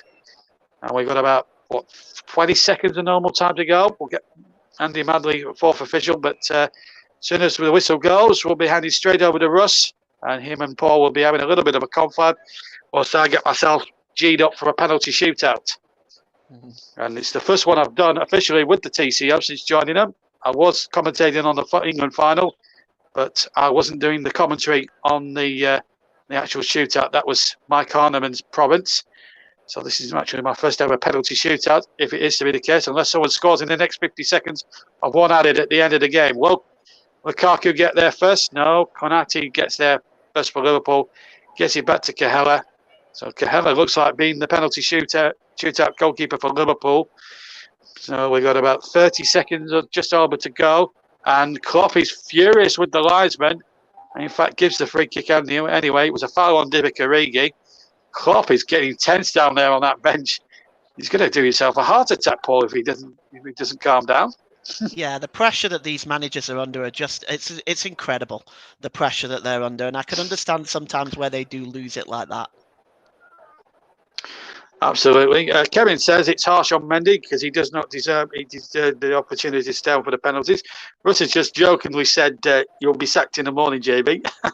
Thanks, Russ, for that. Meanwhile, whilst I'm joking about that little comment, Russ, you better get your headset ready because you're going to talk to Paul in a second whilst we prepare for penalties. So because the referee has bolted from the end of extra time, so Thomas Tuchel already getting his list ready. But I can tell you, with 120 minutes of this final played, Russ, it's still 0-0. But I tell you what, it's been a terrific game. So I'll be back in a few seconds with penalties. But in the meantime, Russ Vennon's going to just take you through the next couple of minutes before the penalty shootout. And it's back to Russ in the studio. 0-0 after extra time. As we get ready for the penalty kicks then, and we'll get the thoughts of Paul James in a second. So the Carabao Cup Final teams can be separated after 120 minutes of football then, Paul James. And obviously, JB read out a comment there from Mike, who said harsh on Mendy that he thinks he deserves an opportunity to stay on for the penalties. But what is your view on that? Do you think Mendy deserves to stay on for the penalties? Yeah, I mean, I agree with Mike Harneman there 100% because he does deserve that opportunity. But I want to just make the point here about how professional Edward Mendy was when he came off. He has kept Chelsea in this game. He deserves that opportunity. But he also realises that it might be best for the team if Kepa Arrizabalaga, who may be a better penalty stopper than Edward Mendy, should come on to complete the job. And he was extremely professional when he came off. And I think that deserves mentioning as well. Absolutely there, Paul. Absolutely, my friend. We'll see how the penalty shootout will go very, very shortly as we're getting ready to gearing up towards the penalty shootout in a second or so. Just, on my monitor there, Thomas Tuchel getting his troops ready. Jurgen Klopp will be doing the same. Andy Manley stood between both benches to stop people from listening in on what both managers are saying to each of the team ahead of the penalty shootout at Wembley. But also we've got Kevin Benson, who's a strange sub, made it in incredible form, which I tend to agree with as well. We're just looking at this now. It's going to be down at the Liverpool end, it looks like. And you're just watching this if someone goes first in the shootout from what I can see on my monitor the pen. And I've just looked close to the monitor from what picture I've got in front of me from what we can see between the two, from the two captains, James Milner and I'm not sure who was there for Chelsea. It looks like he's going to be down at the Liverpool end with Liverpool to go first and Paul James in the shootout. We'll get JB to confirm that in a couple of minutes. But what's your thoughts on that, Paul, if that is proved to be the case? Well, usually the team that takes the first penalty, a lot of people say have a distinct advantage. I don't know if I go along with that entirely. I think, there are teams that do well in penalty shootouts and there are teams that don't. It really is a question of how one's mental strength is on the day. And I think going first can be an advantage. if you can score the penalties, of course, but if you don't, it can be a disadvantage. You can find yourself under pressure pretty quickly. Absolutely there, Paul, James, and we're moments away from the penalty shootout. Then we're just getting ready in a couple of minutes or so. And from what I can see, it's going to be the Liverpool captain who is now on the captain who was on the field. James Milner will look likely to be going first. So to get ready to take you through the penalty shootout, time for me to hand over to your match teams, Paul, James, and first, JB's all yours, my friend. Thank you, Russ. Welcome back to Wembley, everybody. Yes, Liverpool going first, and they've got the end where the supporters are away to my left-hand side.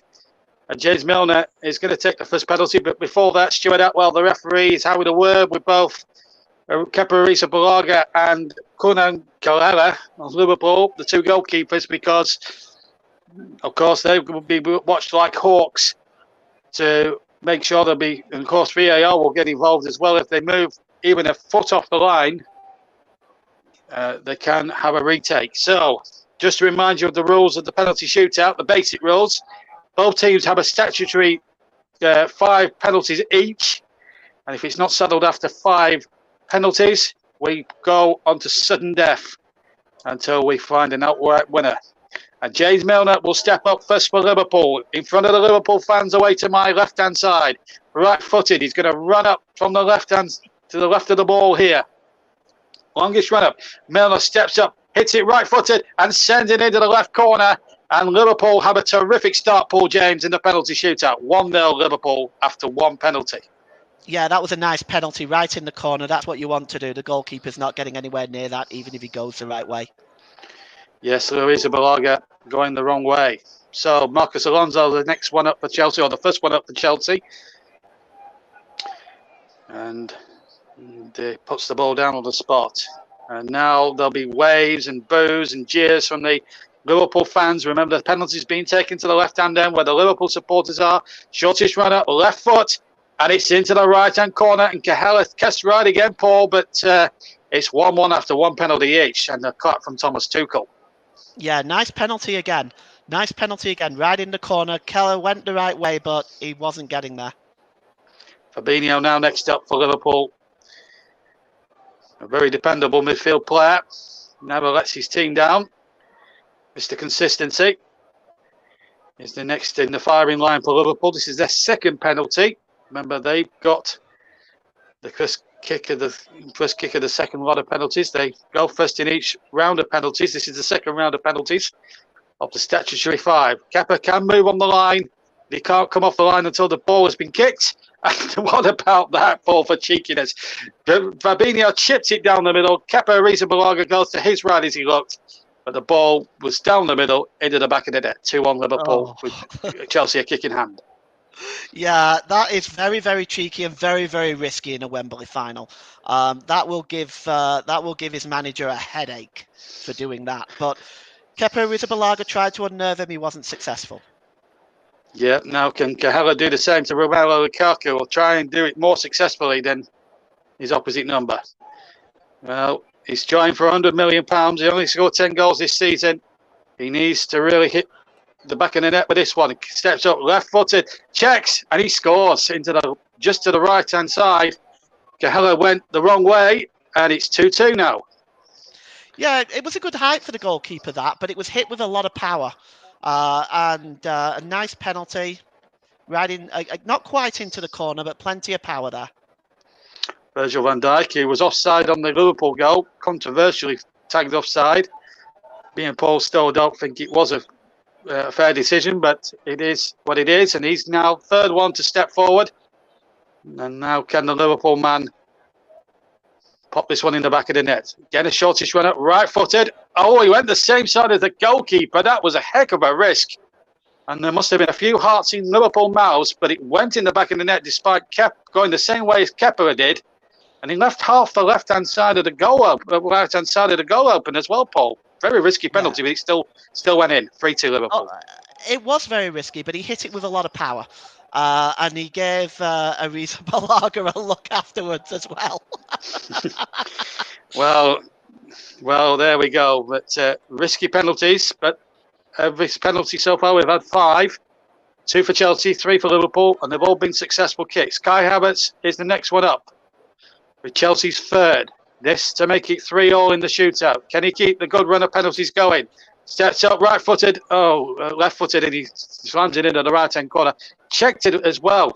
A lot of players these days, Paul, check on their run-ups, and again, another example how to check and then fool the goalkeeper into going the opposite way to where you strike it. Oh, yeah. There was no nerves there whatsoever. No nerves whatsoever. He checked. He saw the goalkeeper leaning towards the other side, rolled it into the corner. Textbook penalty. Now the hometown Scouser, Trent Alexander-Arnold. A Scouser by name, Scouser by nature. Hasn't had his best performance in a Liverpool shirt today, but he could put Liverpool on the brink here if he can sink this fourth penalty into the back of the net. It's going to be a shortish run-up, again right-footed, and he gets it in there. Arisa Balaga dived to his right as he looked. Went the same way Alexander-Arnold. That was to the left as I looked. And even though the goalkeeper guessed the right way, Liverpool score again. 4-3. Chelsea have still got a kick to come in hand. 4-3. Good penalty, that. Yeah, nice and powerful again. It's still a decent height for the goalkeeper, but you hit it with that much power. You've got, if it's on target, it's going in. It's hard for the goalkeeper to make a save at that point. Well, we're now getting towards the business end of this shootout. Well, definitely the statutory 5. Now, if Reece James doesn't score here, Liverpool can win it on their fifth and final penalty. The Chelsea fans will have a few hearts in their mouths. Again, that's a worry. It's a very short run. It's probably a 2-stride run up here. This is a very risky strategy. Steps up 2-footed. Oh, he just about scores, and Cahill guessed right, but it went in the left corner.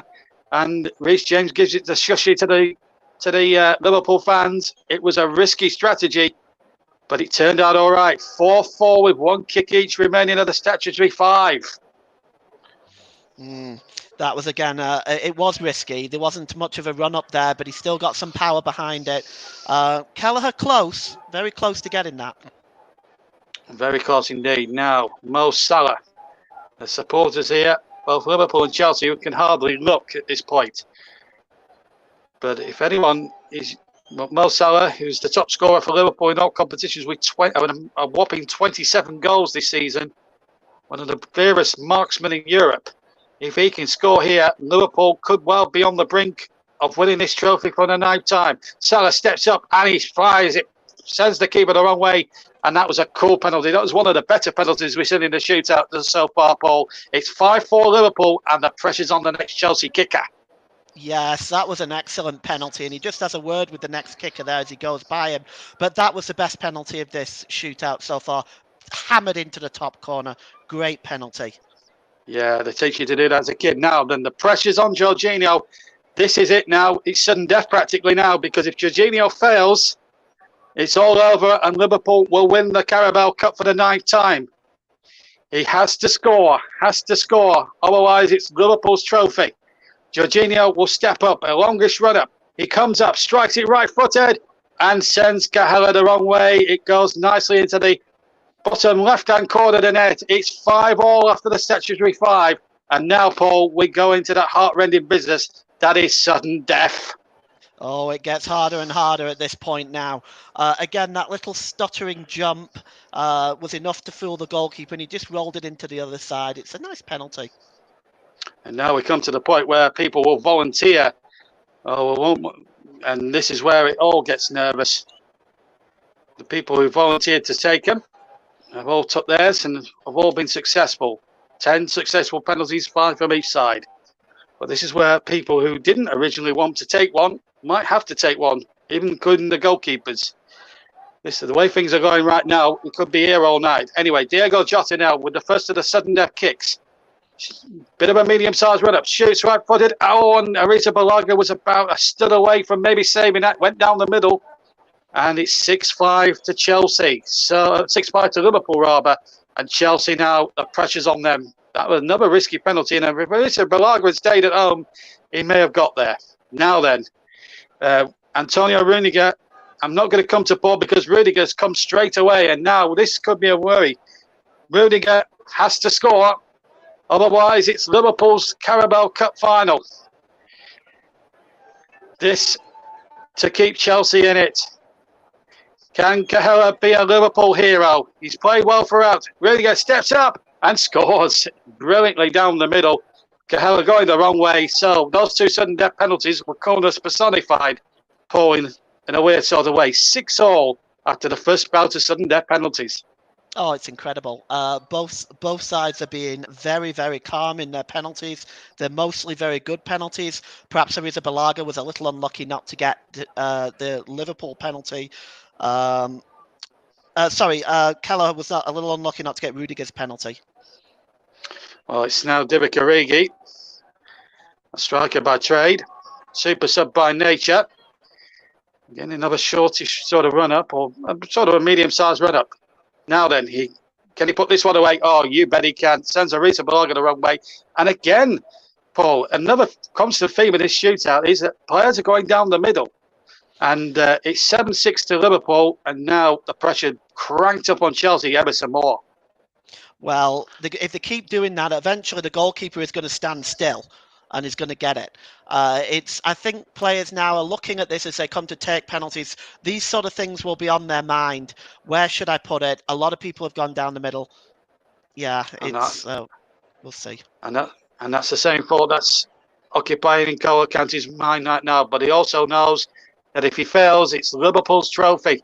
This is a sudden death penalty if ever there was one. Kante steps up and he finds the left-hand corner. That was another brilliant penalty. So we've had 2 sudden death penalties each, and it's 7-7. And the way this is going, Paul, we could be here till Christmas. Well, they're pretty decent penalties so far. I can't really say that there's been any one penalty that's been really bad. So it'd be interesting to see how this plays out. Who's going to crack first? Well, will it be Andy Robertson? He's the next one up. Left-footed by trade. And it will be a left-footed penalty. Can the Scot keep it all going here? Robertson steps up. Yeah, no problem. Sends the goalkeeper the wrong way. Left-hand corner. It's 8-7 Liverpool. And again, the pressure cranks up on Chelsea. We'll come to Paul after this next Chelsea penalty. But a good penalty nonetheless by Andy Robertson. I have to say, though, that the standard of penalty taking has been top rate. Now, the £50 million man, what a responsibility on his shoulders now. The pressure is on Timo Werner. If he doesn't score this penalty, it's all over. 8-7 to Liverpool, but Werner has to score, otherwise it's all over. And it's Liverpool who win the League Cup. Werner steps up. It's going to be right-footed. And I thought for a moment, Paul, that Cahella had got there. But he's tucked it into the left corner. Cahella did guess right, and he was so close to getting there. It's 8-all. Yeah, he might have just got a fingertip to that. That's the closest we've had of a save there for the goalkeepers. But I wonder now what Thomas Tuchel is thinking about taking off Mendy and bringing on Arrizabalaga. Well, same in the fullness of time as Harvey Elliott, who has shown great character to come back from a horrible injury earlier in the season against Leeds. Now he's been asked to take a penalty in the Carabao final. Arrizabalaga once again played mind games. But Elliott will keep his eye on the ball, left foot, and sends the goalkeeper the wrong way. Again, the left-hand corner. 9-8 to Liverpool. We'll come back to Paul after the Chelsea penalty, because it's now getting towards the stage where it's all or nothing now for Chelsea. They have to score the next one. Good penalty from Harvey Elliott. Is Jurgen Klopp going to win his first domestic cup final and his first ever Wembley final? Thiago Silva has to score now. This is it now. Because if he doesn't, it is all over. Match point for Liverpool. If Silva fails or Cahella saves, that's it. There is no turning back. Thiago Silva has to score. Otherwise, it's Liverpool's name on the Carabao Trophy. Silva step up, hit it right-footed, and goes into the left corner, sending Cahella the wrong way, and still no separating them now after 4 sudden death penalties each. 9-all. It's nerves of steel, JB, nerves of steel. These penalties are excellent. Some of them right in the corner. Well, we're getting to the stage now where the goalkeepers may be required. And it could happen in the next couple of minutes. Anyway, it's the substitute, Konate, who came on at the start of extra time. He's going to take Liverpool's 10th penalty in the shootout. We started this commentary off, incidentally, 3 hours ago. And here we are, 3 hours on, still going. Konate is going to step forward. It's going to be a right-footed effort. And Arisa Balaga knows that. Konate steps forward, and the goalkeeper got a hand on it. And it went down the middle, and it went in the net. And Konate, well, relief much as anything else. So it's 10-9 on the penalties. We'll come to Paul again after the next Chelsea penalty. Just seen a replay of that. And the goalkeeper should have saved it for me. He was very close. But there you go. Well, Mendy be ruining his luck to be substituted. Well, we'll find out. And Sheba Chalabar, who's the TCL player of the match, not exactly the official player of the match, has to score now. Otherwise, it will be Liverpool's cup. He's played really well in his first final. But it's Chalabar now to step forward for Chelsea. Has to score. Right-footed penalty. And he has scored down the middle. And it's 10-all, Paul. And we're getting to the stage where the goalkeepers are going to be required now. Oh, it's incredible. Arisa Balaga definitely, I think, should have saved that penalty. He got a good hand on it. He wasn't able to claw it away. But my goodness me, this is incredible to watch. It's nerve tension, and it is the goalkeepers. Now then, we saw in the Europa League that the goalkeepers could be villains as well. It's Kahela against Arisa Balaga. The 11th kick of the shootout. Allison, the substitute keeper, watches on. And it would be a travesty to see any of these goalkeepers become villains of the piece. Gahela steps up. It's going to be right-footed. He's going to slam it into the net. Sends the keeper the wrong way. And it's 11-10 to Liverpool. And now it's back on Arisa Balaga's shoulders. The Chelsea goalkeeper who was an ace of saving the last Liverpool penalty has to score himself. Otherwise, Chelsea are beaten. And a penny for Edouard Mendy Sports if he does that, if it does end up being this way. So, it's all on Arisa Balaga. He steps forward, right foot. Oh, he's blazed it over the crossbar! And it's Liverpool who win the Carabao Cup! Would you believe it? The man who was brought on for the shootout has blazed it over the bar. It's Kepa Arisa Balaga who's the villain of the piece. He was the villain 3 years ago when Man City beat Chelsea on penalties when he refused to come off and disagree with Mauricio Sarri. He's now the villain and he's being consoled by the Chelsea players. That's a nice touch there. He's almost in tears. But it's Liverpool's League Cup, and maybe I said it, I called it in the early stages of the second half when Mason Mount struck the post. I thought the name of Liverpool might be on the Carabao Cup, and it's turned out to be that way after an extraordinary penalty shootout. And Paul James, what an extraordinary final. It finished 0-0, and it's finished 11-10 on penalties in the most remarkable penalty shootout Wembley has ever seen. Your thoughts? Oh, it's been incredible. We've both been privileged to watch this, but I can tell you that it's. I feel sorry for Kepa. I really do feel sorry for him. He's not a striker. He's not an outfield player. Penalties isn't something that we'd be used to taking, and he looks absolutely devastated. Well, unfortunately, we won't be able to bring you the presentation because we are tight on time, but we have seen one of the greatest penalty shootouts in a cup final for the ages. 3 hours ago, we started this commentary thinking that this was going to be a classic. It was a great final. My thanks to Paul in the commentary box. Thomas Tuchel, well, you have to feel a bit of sympathy for Kepa, but it was an awful penalty, and Edouard Mendy, well, a penny for his sports. But it's Liverpool who take the first trophy of the season. They have won the 2022 Carabao Cup Final. After a 0-0 draw, Russ, it finished 11-10 on penalties. Extraordinary drama. And thank you to everybody who's enjoyed it with us for the last 3 hours. It's been an absolute privilege, as Paul James has said.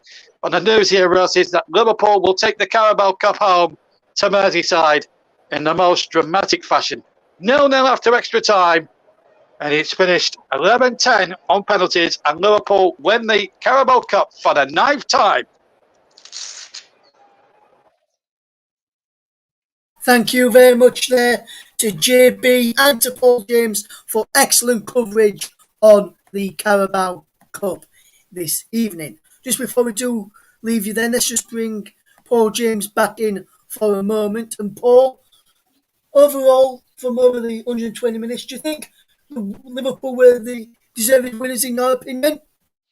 Well, certainly, I think in the last 30 minutes of regular time, they were in control of the game. I think Chelsea were perhaps a little bit unlucky. You know, my views on the offside goal that was disallowed, at least the second one. I think it was the second one. But I do think overall Liverpool just probably just about shared it and deserved the victory. I just wish, because both teams have played so well, I just wish it hadn't have gone to penalties. I wish it would have been settled on regular time, to be honest. Yes, thank you very much there to Paul James. Just before we do let you go, we'll just bring you the big breaking news from earlier today that Marcelo Bielsa was sacked by Leeds United this morning. We'll keep you, and just before we do let you go, we'll let you listen to Bielsa's final press media conference after the game against Tottenham Hotspur from yesterday. Here we go.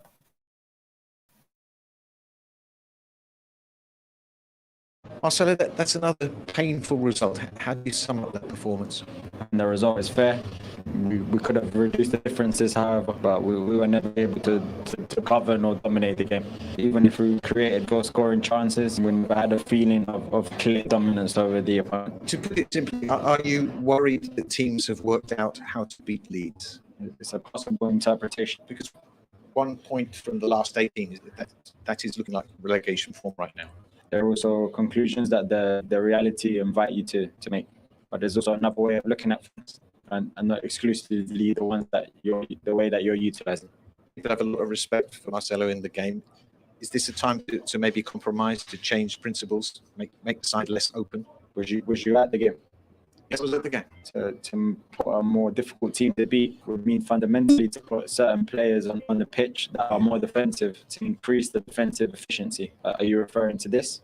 Yes. That's what we tried to do in the first half, but it didn't give us the results that I was looking for. What's concrete is that in the two ways that we faced the game, with a more conservative profile in the first half and with a more daring profile in second. It expressed the characteristics of the players that played in one half and in the other. Neither of the two ways gave a result. Perhaps what you're referring to is to play more in our own half, and it's the resource that up until now I haven't used, and everything that hasn't been attempted is always imagined as the solution. So that is the final thoughts of Marcelo Bielsa as Leeds United head coach. And just briefly then, just before we do leave tonight, JB, just your brief reaction to the news which broke this morning on Bielsa's departure from Ellen Road, my friend. Yes, and as I talk to you, Chelsea are going up to get their losers' medals. Well, I think it was on the cards, if I'm being honest with you. I'm still trying to come to terms with this final. It's been a terrific game of football, by the way. But, I think when you can see sort of 10 goals in 2 games, then I think the knives are out. Chelsea are just getting their losers' medals, incidentally, as I speak to you now, Russ. But, it's just, I think it was on the cards. They're dropping like a stone to the relegation. I have to say, injuries to key players like Phillips and Bamford and Dallas and people like that haven't helped their cause this season.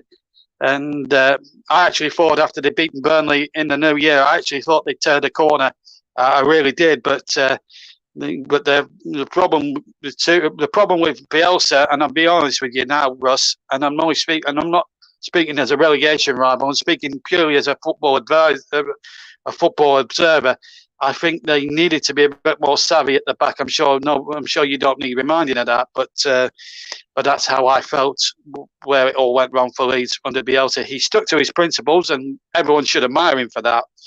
But at the end of the day, I think his principles and his values have probably just cost him his job.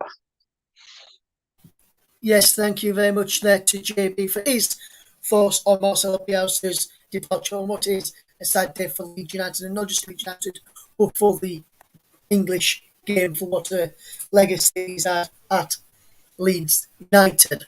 Hopefully tomorrow, at some point tomorrow on the TCO, I'll get a few fellow Leeds United fans on to get their reaction to the news that Bielsa's going enough for the news, get their thoughts on the new appointment of head coach, which should be going to Leeds from the earliest statement today. Should be confirmed tomorrow. But that's all we've got time for this evening. Liverpool are the 2022 Carabao Cup Final winners. More than the team here. For myself, Paul James, and your match commentator, JB. Thank you very much for listening. From all the team here. Good night.